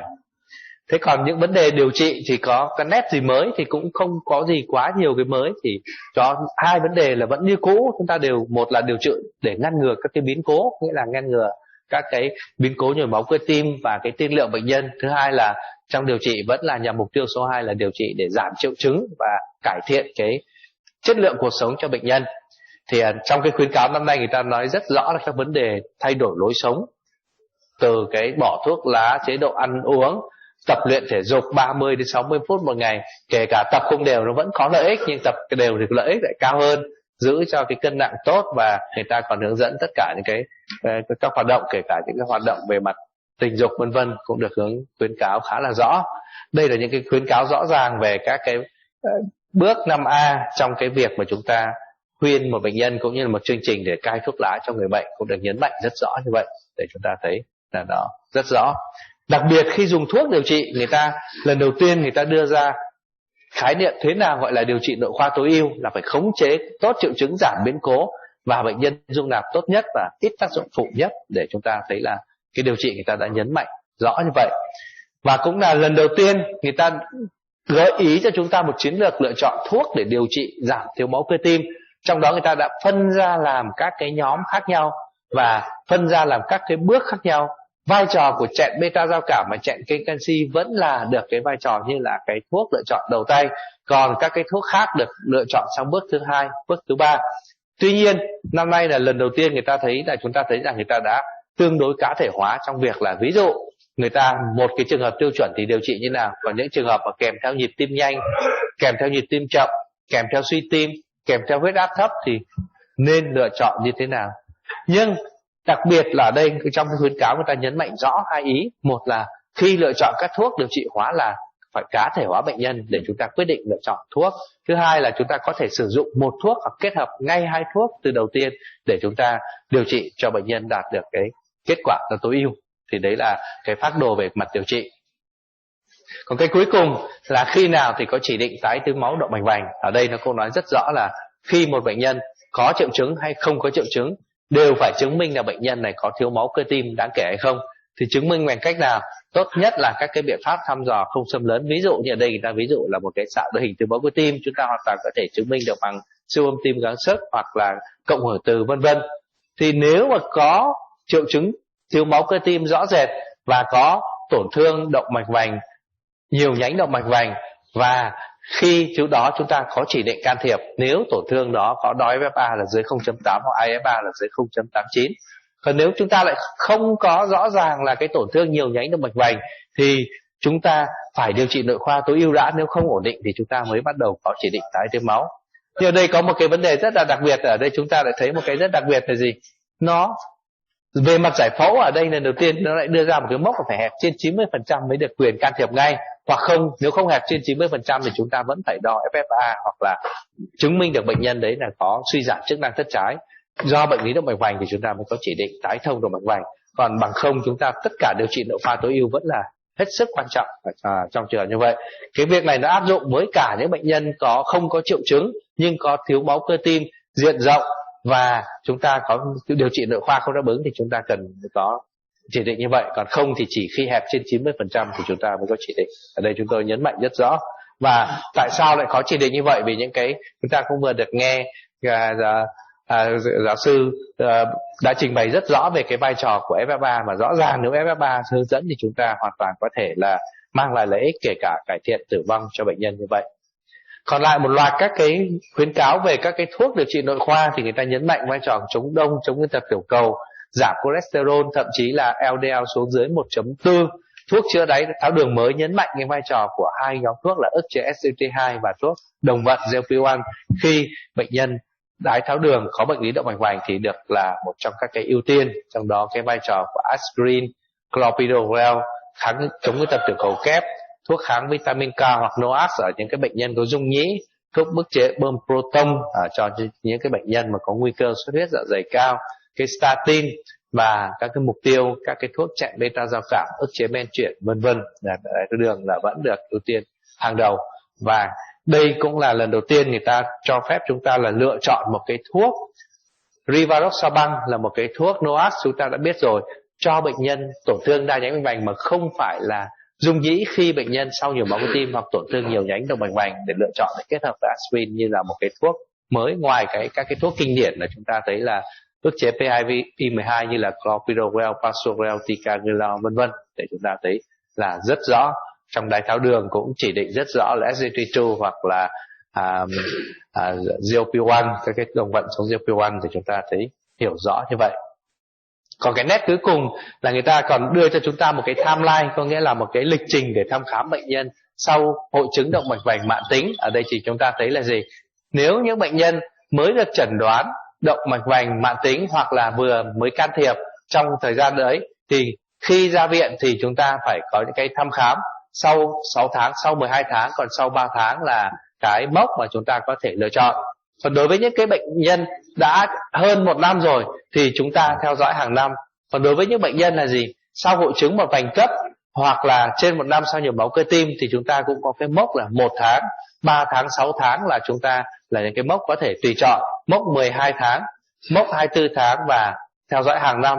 Đặc biệt là cái dấu chấm đỏ đỏ đây là cái thời điểm mà chúng ta phải thăm khám kỹ bệnh nhân để quyết định lại cái chiến lược điều trị chống đông của bệnh nhân có điều trị hay không. Thì đấy là một trong những các cái nét mới này, người ta đưa ra các cái thời điểm hết sức rõ ràng để chúng ta tham khảo.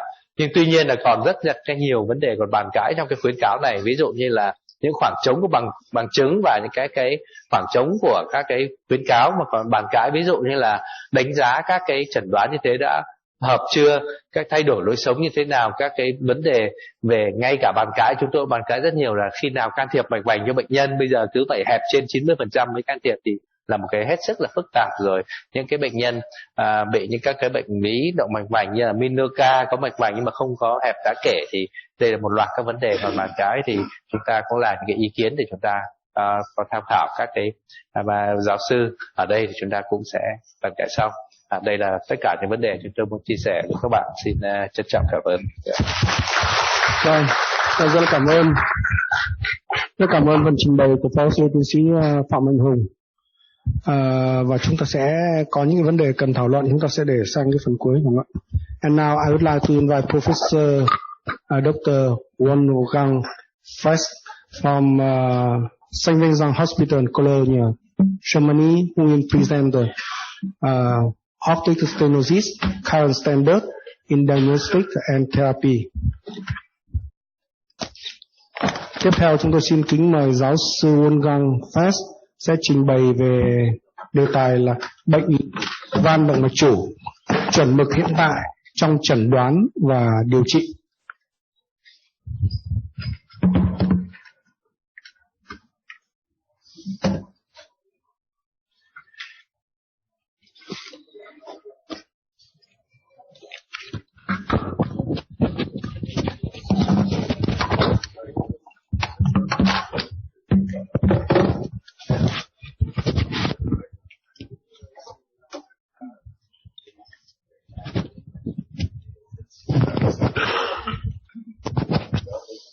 Ladies and gentlemen, you can hear me? Wonderful.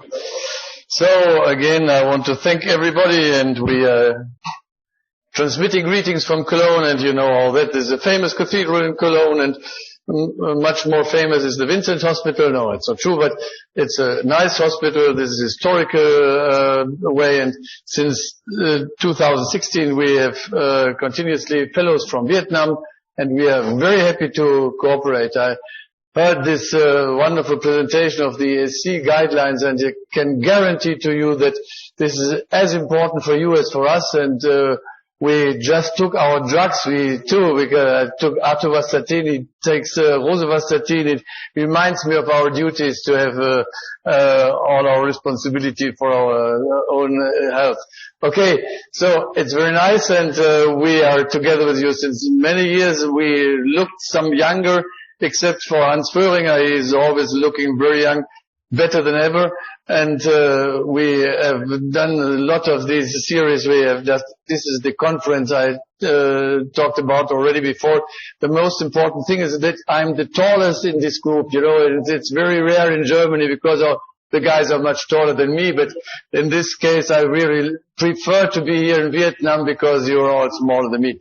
Okay, nothing to. And this is the carnival here in Germany, and you remember these guys, and Dr. Vinti who was with us, and we have done a lot of these nice things. Yesterday we had lectures and practical case demos. We were supported by the GE company, and there was a full program with all topics, and they give me the chance to do it myself, to my own organization, and it's really perfect. It's a very friendly atmosphere, and we did some patient examinations. I will, at the end of my talk, I will give an example of yesterday which directly reflects that what is important for you and for us in Germany as well. It will be a patient with low gradient and low flow, and the question is, should we treat these patients, yes or no? And I can admit that I have no answer to this question. Okay, this was done, this is today, and I have to talk about aortic stenosis. Let's review the aims of that, what we should do together. We have the major aim of that, what we do and what we can exchange in our experience.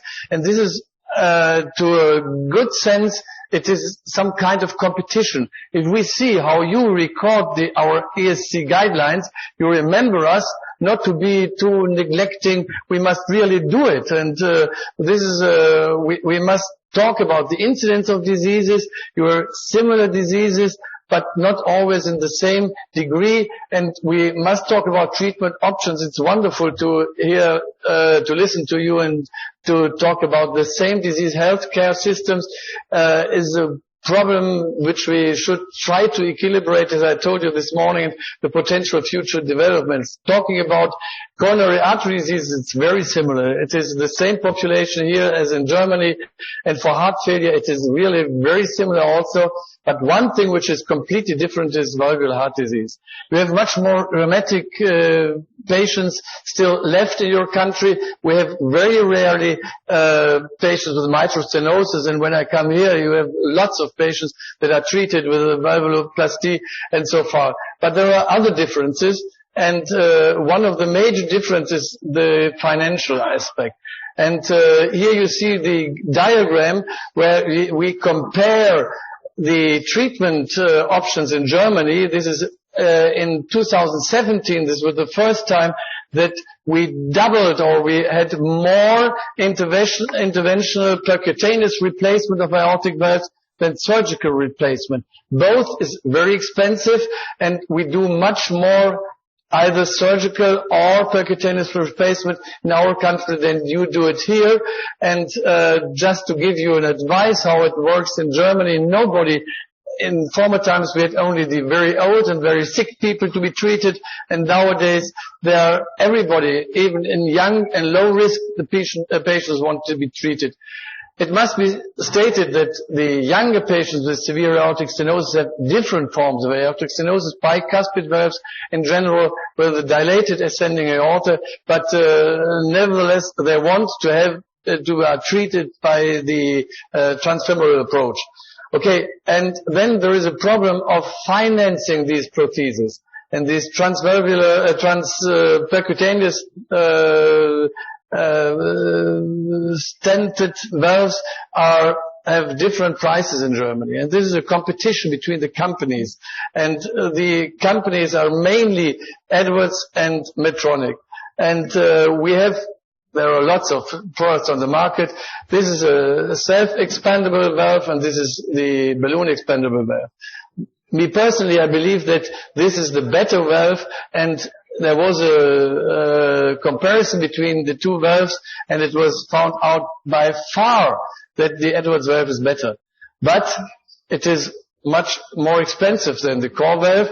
So many of our hospitals, even if we have enough money, the insurances insist on having the cheaper valve to be implanted, because they say it doesn't matter at the age of 80 or more years of age, you can choose whatever you do. Choose the cheaper one, and they have the same results for coming out. There's another valve which is the Lotus valve. My topic is diagnosis and treatment, but I believe it's more important, if I have only 20 minutes of time, to talk about the diagnosis instead of talking about the treatment. This is just to give you an advice, and as soon as we are coming together, and I hope that the next year there will be a very true expert, a star on the horizon in Germany, treating aortic valve by transfemoral approach or percutaneous approach, and we will come together here. Perhaps we will change a little bit the topic then. But now I'm going to the diagnosis.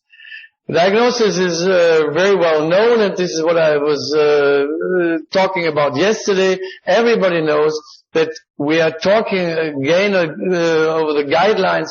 There's a valve area, and this is a critical point of less than 1 centimeter square. This means an index area, because you're much smaller than Germans. You must specifically look to the index valve area of less than 0.6. In my eyes, this is much too high. This is not a severe stenosis, but a mean gradient of more than 20 millimeters of mercury is accepting maximum velocity. All know this.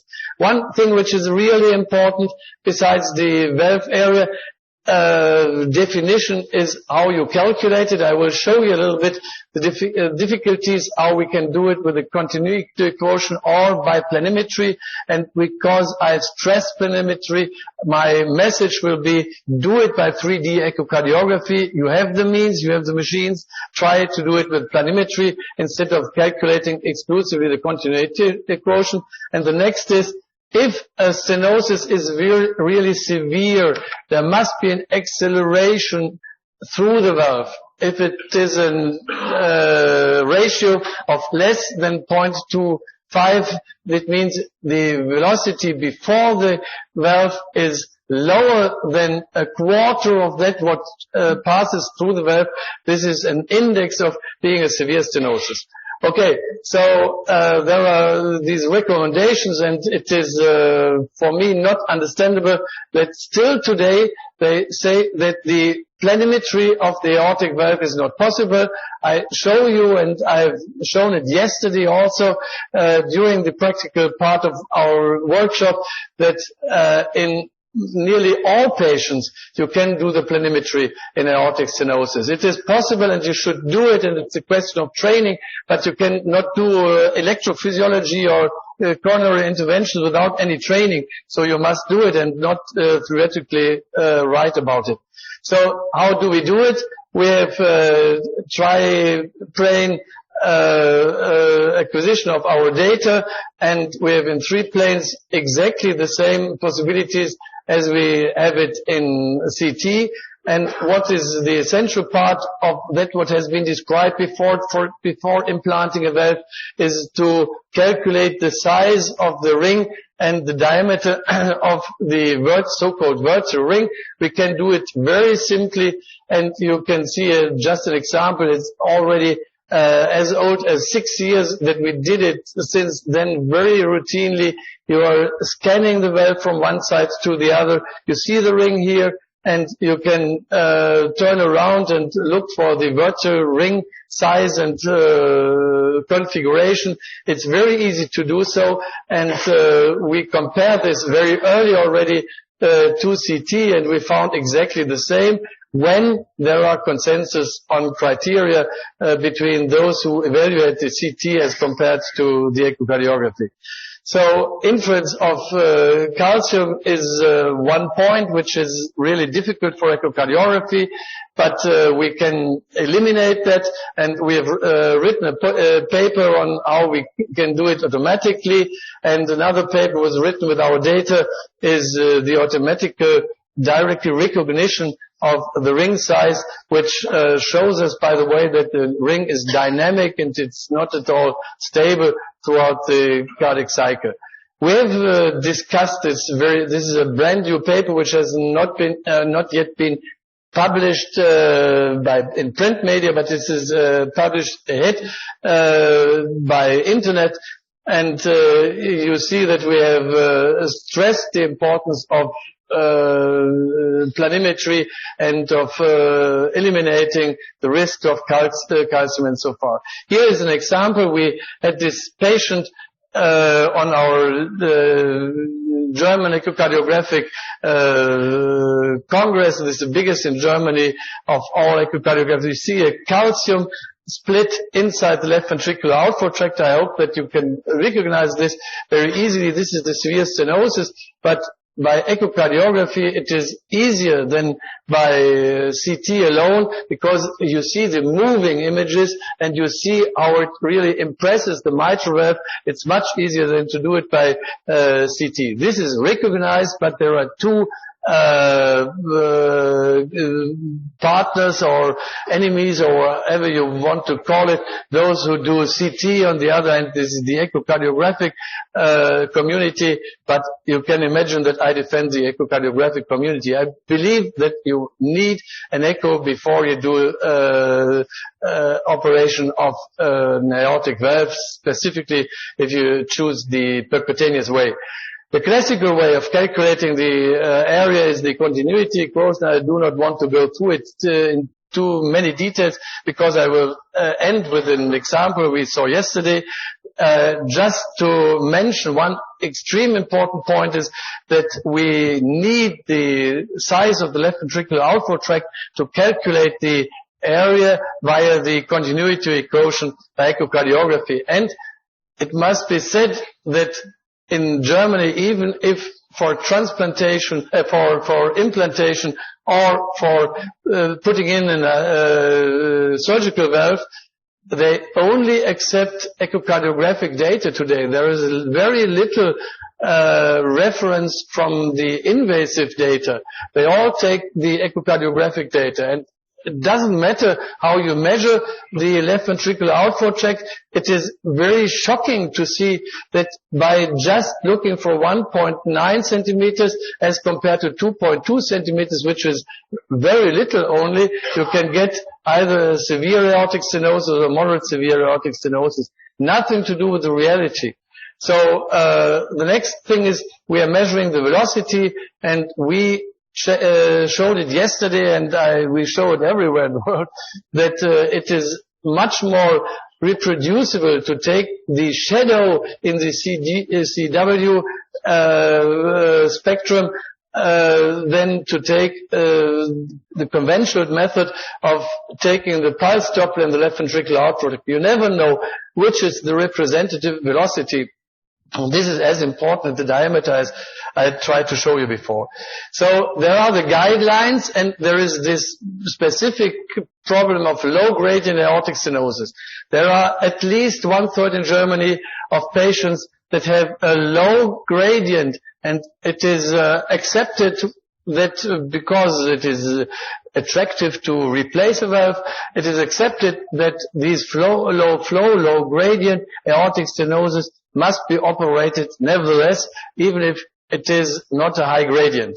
So there are different ways of really ascertain the diagnosis of a severe aortic stenosis, low flow. I don't want to go too much into details, but one thing is the dobutamine echo.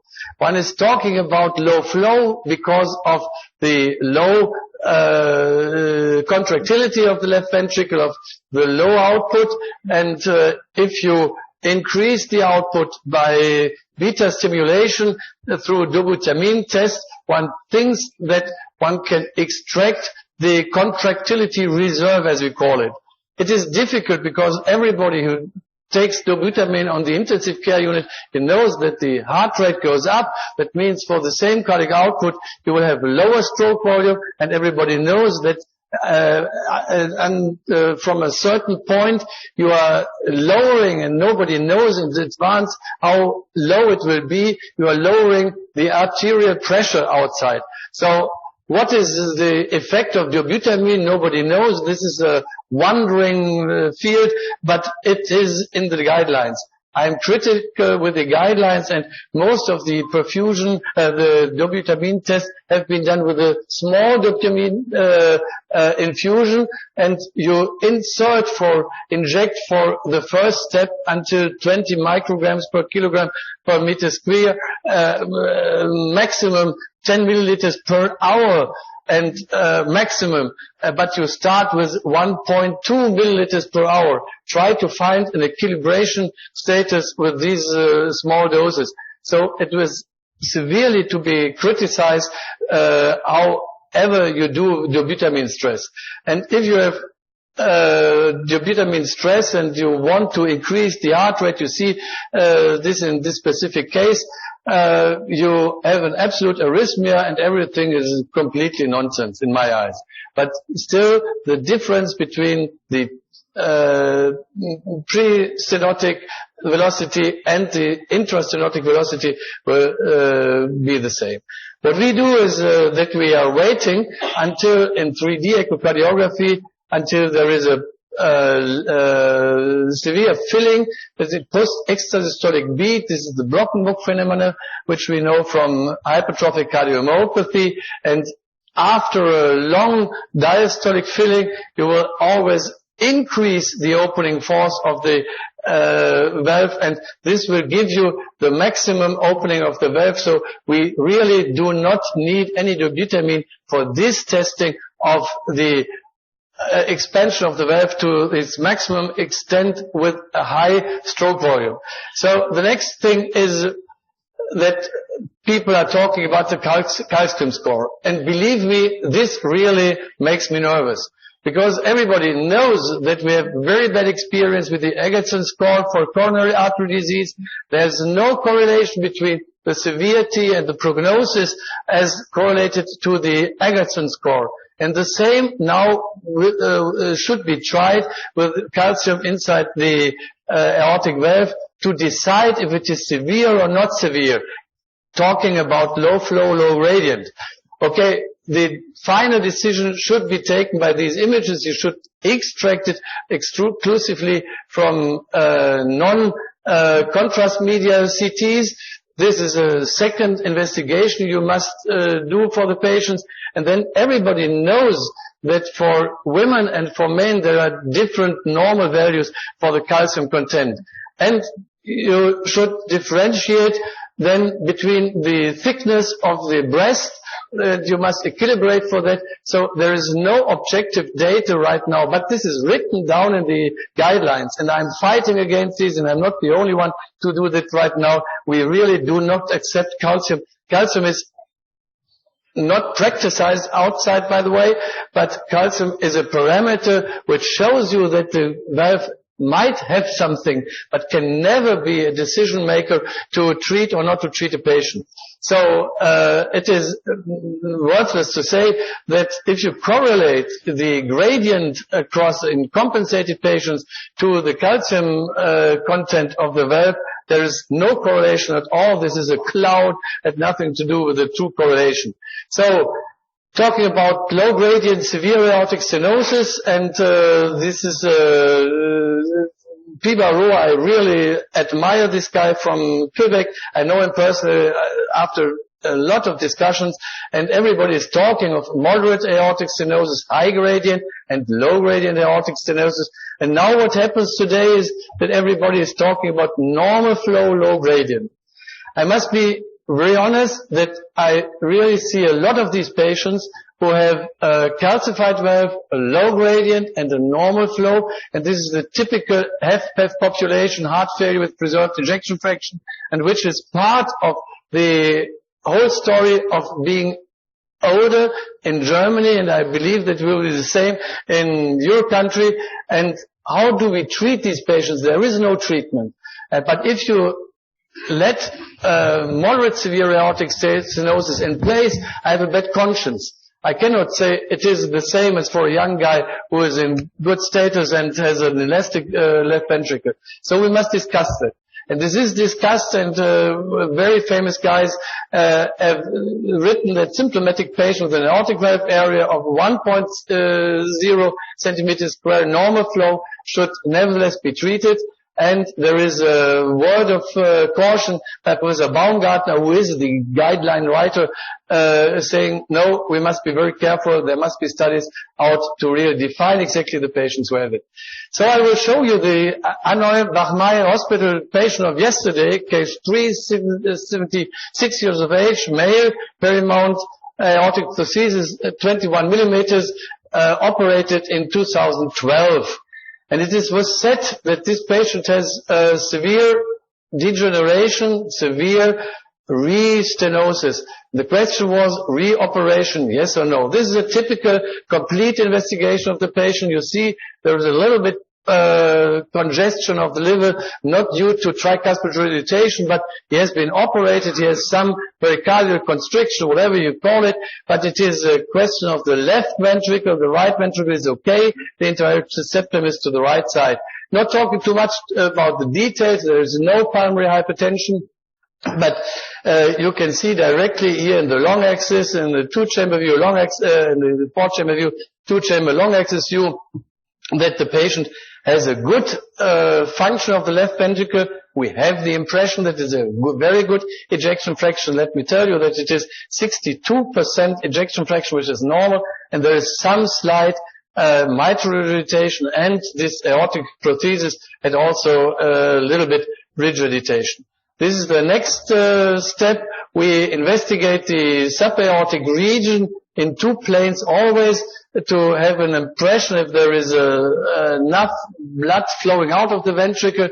It is remarkable that we have no aliasing in the subaortic valve area, and we are measuring the transvalvular velocity. It is not only that we take it step 1, 1, 1, 1. We change the direction of the jet, and what is extremely important is that you find this shadow, and the next step would be that you define the left ventricular outflow tract, as I told you before, and we have done that. So for the maximum velocity across the valve, we found 3.85 meters per second. This is less than the definition of a severe aortic stenosis. And we found a mean gradient of 35.62 millimeters mercury. This is also less than we have defined for the severe aortic stenosis. In the left ventricular outflow tract, we found 1.08, which is, if you look for the acceleration, this is as compared to 0.25 as a velocity ratio. So this seems to be not a very severe stenosis. This must be something in between. So we calculate the trace for the shadow, and then we have to decide what is with this 21 millimeter prothesis. We have decided to measure a diameter of 2.0 centimeters. And this gives in the result 0.8 or 0.9 centimeters square opening area. So on one way, it is per definition a severe stenosis. On the other way, we really do not believe that it is. So the calculation must be, is this low flow? You have seen that the patient has a very well contracting ventricle. So to put that together, we have measured by the continuity equation a cardiac output of 4.6 liter per minute. This makes a cardiac index, this was a normal size patient, 2.55. This is just the limit of being normal. And then we had this cardiac index, we had this stroke volume index. You remember it was a sinus rhythm in this patient. It is 33.64. The limit is 35 milliliters per meter square. So you're always at the limit. What is your decision now? You do a 3D echocardiography, low flow, low gradient, severe aortic stenosis. What should you do with the patient? Valve and valve TAVI, which could be a solution. We have all this app on our handy, and in the app of our handy, it is for 21, you can put in a core valve, whatever, because the competition between the companies is open, and you can take an Edwards valve, the old valve, but you know all that 90 millimeters valve is very severe stenotic from the beginning. So we do examination. And this is really impressive. Look what you see here. Has anybody in the room the impression that this is a degenerative changed valve? This is a tiny valve, a complete tiny valve, and I'm absolutely convinced that the patient just after operation had the same gradient. So he was implanted with a small valve, and we all know this, with a normal output, he has a gradient. And that's what happened to us when we implanted in earlier times the St. Jude valve. We found a very high gradient. The patient was reopened, and the surgeon didn't find anything wrong with that patient, and he reclosed the chest. So it is very difficult to say that, but one thing is real, that perhaps a 21 millimeter valve is really critical for that patient. And we must think it over. You think that you see that there is wonderful blood flowing through it, and now be aware what happens.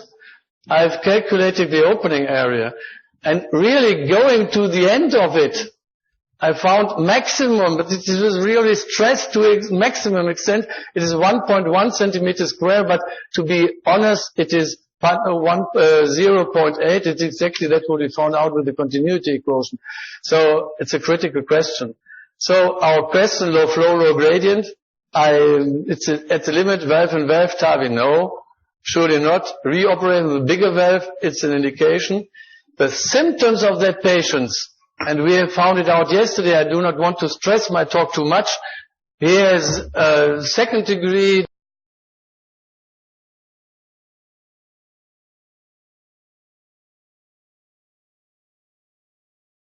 diastolic dysfunction, has a slightly limit with all drugs. He had already primary post-capillary pressure.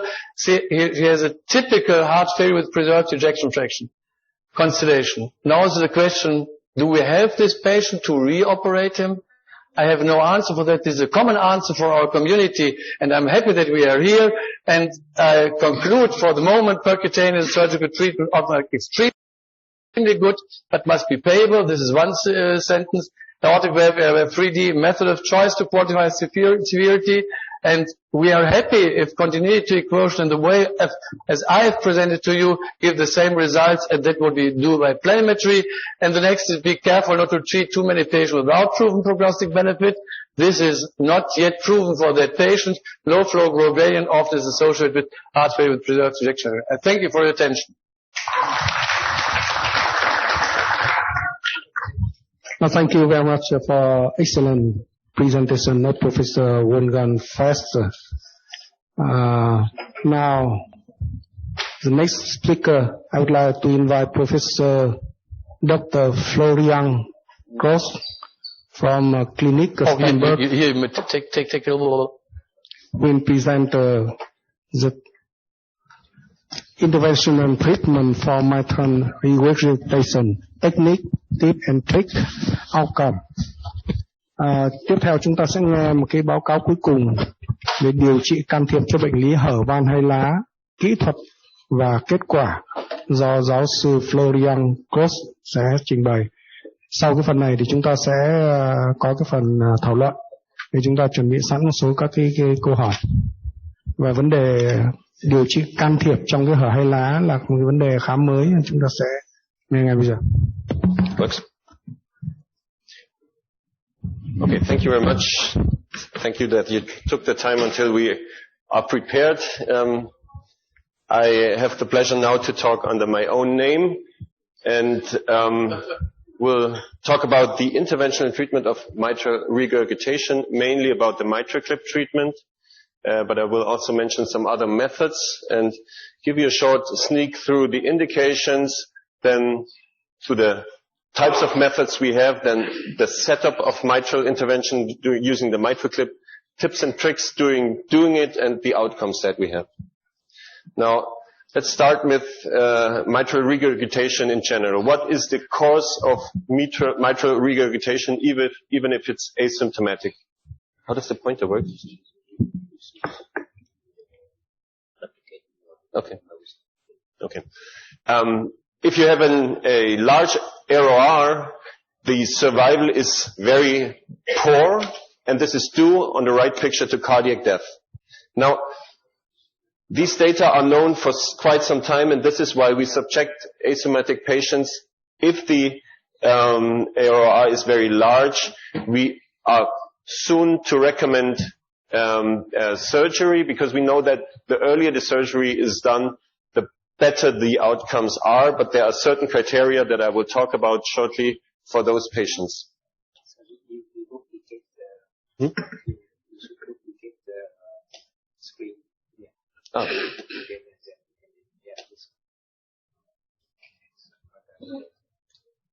Okay, thank you. Thank you very much.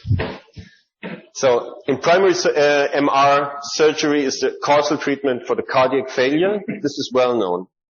But we also know that there's not only primary MR, which is due to degeneration of the valve. Here, a severe flail of the posterior leaflet.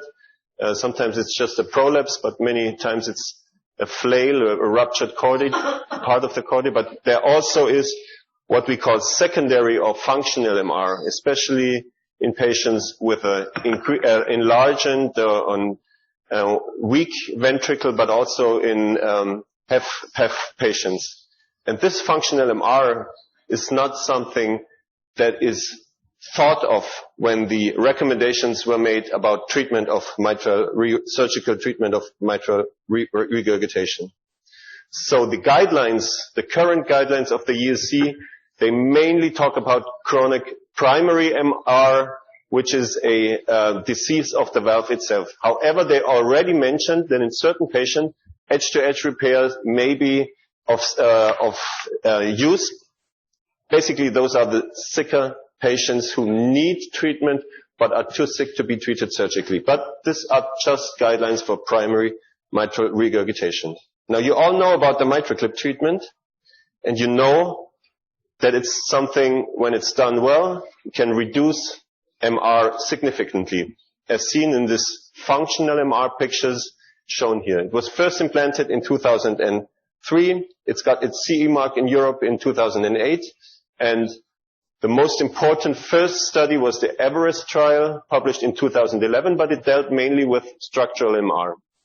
And then there was 2018, there were two trials. One was negative, which is not on this slide, but I will show you, the MITRA-FR trial and the positive COAPT trial, which dealt with the problem of functional MR.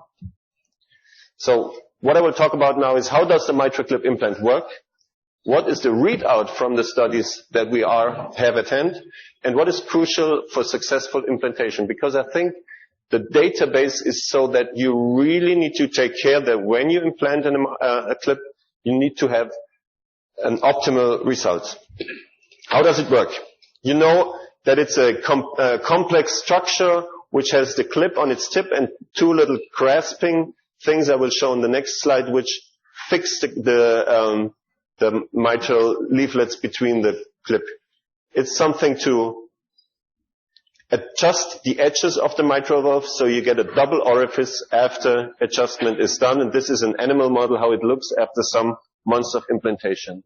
The MitraClip is not the only method to do this edge-to-edge system. There's also the Edwards-Pascal system, which has been introduced to the market this year. It has a similar principle, but different features from the MitraClip. There are other methods. There is then the edge-to-edge correction. There is, for example, the methods to reduce the annular size. These are specially reserved for functional or MRs with decreased annular size. For example, the Cardioband system, which is quite complex to implant, and the Carillion system, which is a little bit easier, just a little metal braid which is introduced into the coronary sinus, similar to the implantation of a left ventricular electrode in CRT pacing. And it can reduce the size here by a little string that is still on the device before it's relieved, and then you can reduce the size in the sinus. And of course also there are transapical valves, different ones. I will not talk about them today. Some of them show promising results, but they are in an experimental state. Maybe they are the future, but it's not as easy as with the aortic valve, because the mitral valve is much more complex. Now this is the mitral clip system. I showed you the principle of edge-to-edge repair. This is the tip of the clip, and we have a guiding catheter through which the so-called clip delivery system, this catheter, which has different knobs, is inserted in order to have the possibility to do move 8 different strings in this channel to do several movements with the clip. These eventually give you the opportunity to not only turn the thing, but also open it to different positions, deflect those graspers or grippers as we call them, to grasp the leaflets, and also to redo it, open it again, and so on and so on. And eventually the clip is released. There's a little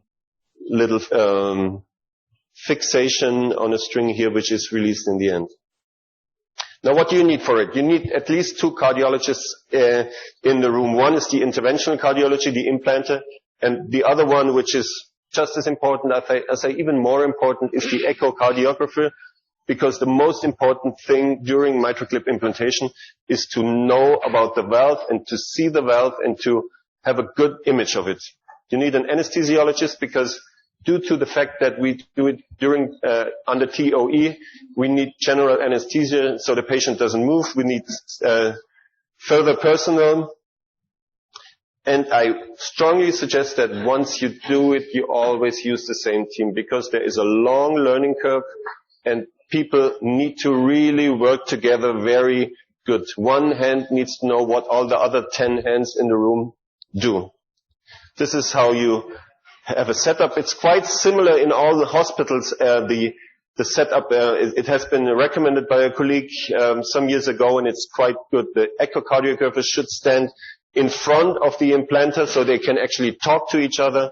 In our hospital, we all have the same monitors. The echocardiographer has double monitors next to his TOE, so he can see what I'm doing with fluoroscopy, and I can see on our monitor what he's doing. The anesthesiologist only needs to see his hemodynamics, but that's also important. And then you can go through all the different steps of the procedure. And I'm showing this slide just to make you aware of the fact that each one of these steps is a separate part of the procedure. Everything is highly standardized. Many of the things that are happening here you can repeat or undo if you're not happy with the way it has been done. For example, very important, the transeptal puncture. I'll talk about it just in a minute. Once people train for this procedure, they're taken in Europe, they're taken to Brussels, to the department where they have a large training setup, and everything is taught in a quite standardized manner.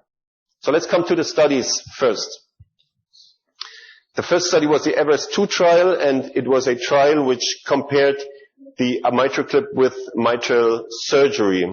It was done in USA and Canada, North America, and only 27% of the patients had functional regurgitation. It was mainly for primary regurgitation, and this is already, while this trial was designed, one was not so aware of these large differences between functional and primary regurgitation. But this is one thing one has learned. People have learned during the 10 years of the treatment that those are completely different diseases.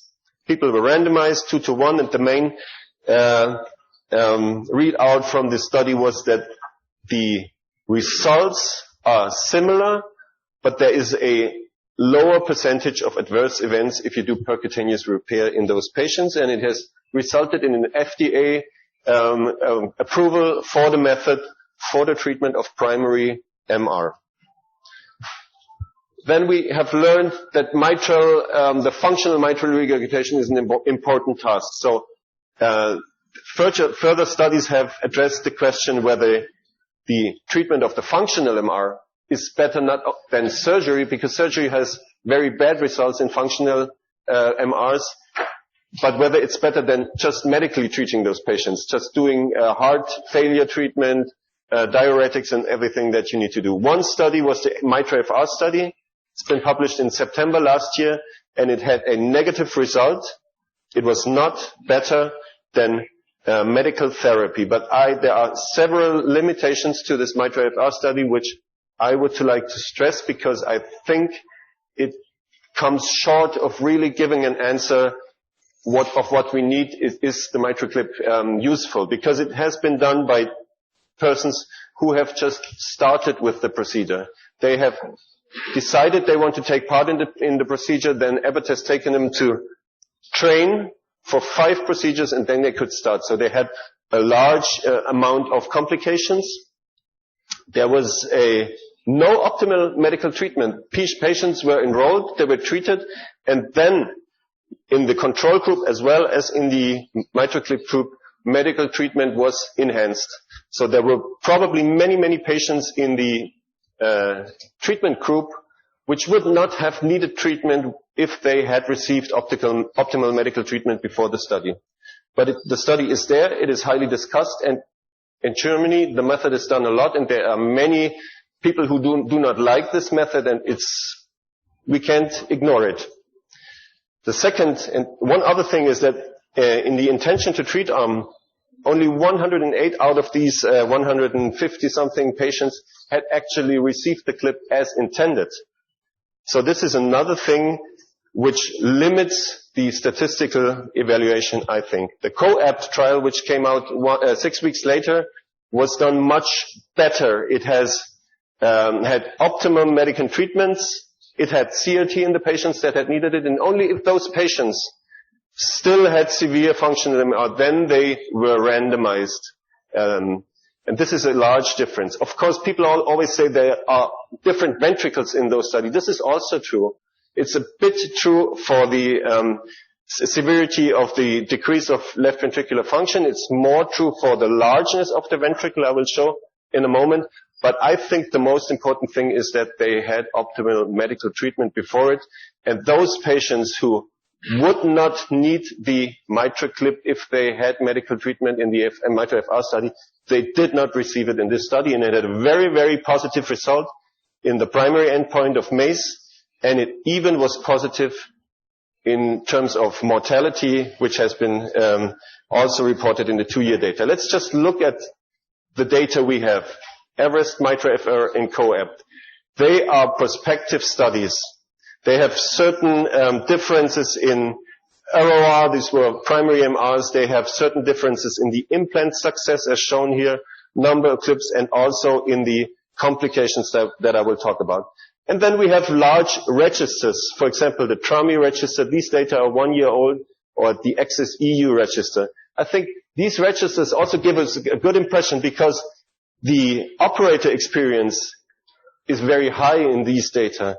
And you also have a very high implant success in these, where is it, the implant success in these studies, more than in the, for example, mitral FR study. So I think the real world probably is better than some of the studies because it's a procedure which needs high success. So what is crucial for success of the procedure? There are crucial steps during the implantation, which are transeptal puncture, steering, and also some anesthesiology topics, which I will not talk about. Then it's very crucial to choose the right patients. I think you already have a glimpse of that. I will talk about some of the features, especially the morphological features that need to be present to have a successful procedure. And then I think it's very crucial to avoid complications. The transeptal puncture not only needs to be some kind of transeptal puncture, you don't need to access the LA in some way, but you need to access this in a very specific way, in a way that you can have a predefined distance from the mitral valve to the point of puncture. And we repeat the puncture if we didn't get it. Sometimes you have, when you have a PFO, the needle slips through the PFO, and we repeat and I once even did it 3 times until we get a good position so we can steer the clip. This is shown in a CT reconstruction here. It is important for, where is it? For all the movements of the clip that you want to do. And once you have the position, you have a good option of steering your mitral clip down onto the valve, which is shown in these 2 images, and in the 3D images here, it needs to be perpendicular, and the optimal movement downwards is a straight movement, which sometimes is very hard to get straight through the valve. And then you also have to put it 90 degree to the valve area where you want to clip it. There's many different directions the clip will move once you have turned the knobs, but this is just for implanters. So what is critical for patient selection? There are the clinical features. We cannot talk about them. Some are clear. If you have someone with varicosis in the esophagus, he will not tolerate an hour of TOE. There are hemodynamic features. You can read them for the studies, and I will go to some of the morphological features. The most important thing is, where is the pathology? We need, and we always want to do the TOE on our own, because many TEs that we have been sent from outwards, they show a large MR, but we don't see where the MR is. We don't see the thick part of the leaflets. Then some forget to measure the stenosis gradient over the valve, and it's a critical thing because you cannot implant in a pre-stenosed valve. Let me show some anatomies which are not very feasible. For example, here you have extreme MR due to a little misadaptation, probably flail of the anterior leaflet, but you have the problem that the posterior leaflet is so short that at the point where the MR originates, which is here, you will not be able to grasp the posterior leaflet. So you have to go to the side of it, and maybe you do not reach a good result in this patient. Then this patient, she has stenosis. You know that disease. It makes no sense to decrease the valve area in this patient. We know that if we clip and we create a stenosis gradient larger than an average of 4 millimeters square, we will not have a good outcome. So this is not much, and this is in a narrow or in a stenosed valve, something which comes quickly. Then there's people like this here. It has a flail. It's the same patient, but it also has what we call Barlow's disease. It has very enlarged leaflets, which have prolapse almost everywhere. These patients cannot be operated well, or at least reconstructed well, but they can also not be clipped very well. We've done it, but it doesn't give a very optimal result. And then there's these very eccentric pathologies, like here, where you have it very much in the lateral area of the P3, A3 leaflet, where you can go and you can try to do it, but you do not get the typical 8-shaped orifice that you want. Now, what complications do we want to avoid? We want to avoid bleeding, and we want to avoid that the clip detaches. The first thing is something we want to avoid in the acute setting. And in my institution, we always do the puncture of the femoral vein under ultrasound, which sounds awkward for an experienced operator, but is very important because the vein very often is very close to the artery, and once you inject through here, you see the thing coming down here, you may touch the artery, and this causes trouble when you remove all your material that you see here. There's a large sheath that we insert through a very sensible vein. The adjustment needs to be done, in my opinion, under continuous fluorescence X-ray, because we have some people who have crooked veins, and we do not want to hurt the veins there. Then we have those patients with leaflet detachment. This is was a patient from another institution who had received 2 clips there, and you already see in the chest X-ray that there's pulmonary congestion again, and that one clip doesn't look very well, and indeed it was detached, and the typical detachment is that it stays on one leaflet and it leaves the other leaflet. And here the mid clip is correct, but the clip at the lateral part of the valve is a bit detached from the posterior leaflet. So this sometimes causes increased MR, and then the only option you have is to insert another clip in order to stabilize the situation. May be problematic because you increase the stenosis gradient. And then the last, a little bit funny complication is what I call acute Eisenmenger reaction. If you remove the sheath through the atrium and you have large pressure in the right atrium and you have just decreased by a good procedure pressure in the left atrium, you may experience a situation where the anesthesiologist gets nervous because his values go down because all of a sudden you have venous blood in your left circulation. In these cases, we do not tolerate the situation, and it's very rare, but I've experienced it 2 times. We immediately insert an ASD occluder so the situation is fixed.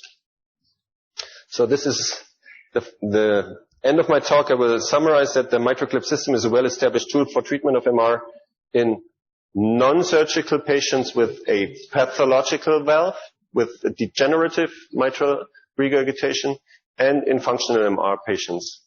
It needs to be performed in a highly standardized manner by an experienced team, and it's very important to know that not every patient is suited for the treatment, just as not every patient is suited for a good reconstruction of the valve by the surgeon.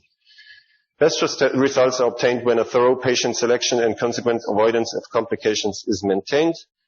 And this is the place where I come from. This is the hospital in Starnberg, a suburb of Munich, between the city and the mountains. Thank you. Well, thank you very much for excellent presentation of Professor Florian Gross. And now I think we will pass the discussion. Chúng ta đã nghe xong 5 cái bản báo cáo rồi. Bây giờ là chúng ta sẽ chuyển sang cái phần thảo luận. Xin các bạn là đồng nghiệp chúng ta chuẩn bị các cái câu hỏi. Mời hai bác sĩ phiên dịch xuống dưới này luôn, trực tiếp luôn. Đạt với Linh không ạ? Em cho một cái micro cho phiên dịch trực tiếp. Các bạn mà hỏi đấy thì chúng ta cứ nói to luôn ở trong hội trường luôn.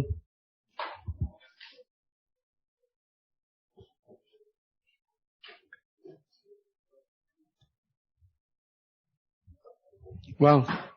Chúng ta có 5 cái chủ đề vừa nghe đấy. Thì bây giờ chúng ta thấy là có vấn đề gì cần hỏi. Nhất là các bạn làm về can thiệp đó có cần hỏi.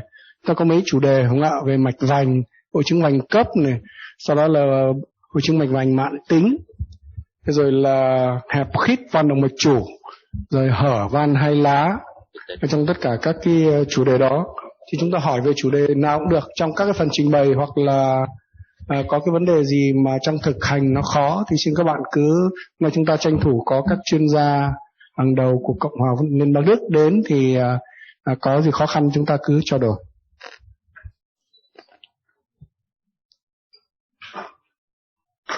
Vâng, thầy Hùng, mời thầy Hùng với con.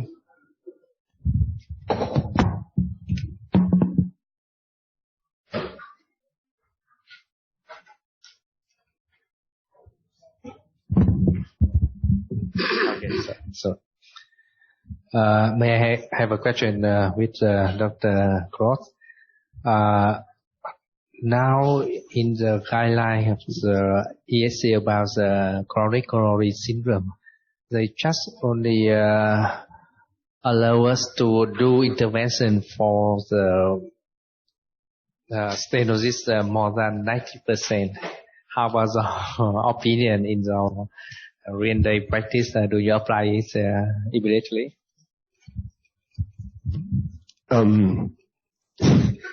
I think the data, there's a big difference between real life and the recommendations. I think everywhere, in Germany as well as here, the data are good, that you really have to have a high degree stenosis. And in part, those data come from the FAME2 trial, because there was severe stenosis which did not have ischemia.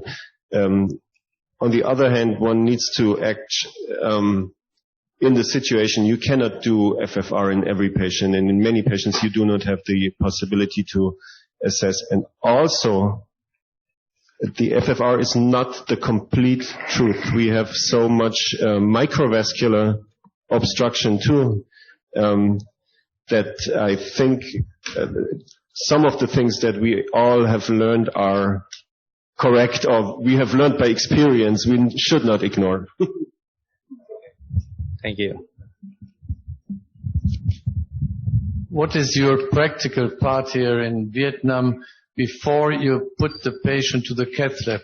My own suggestion is that we should do reliable ischemic test before any state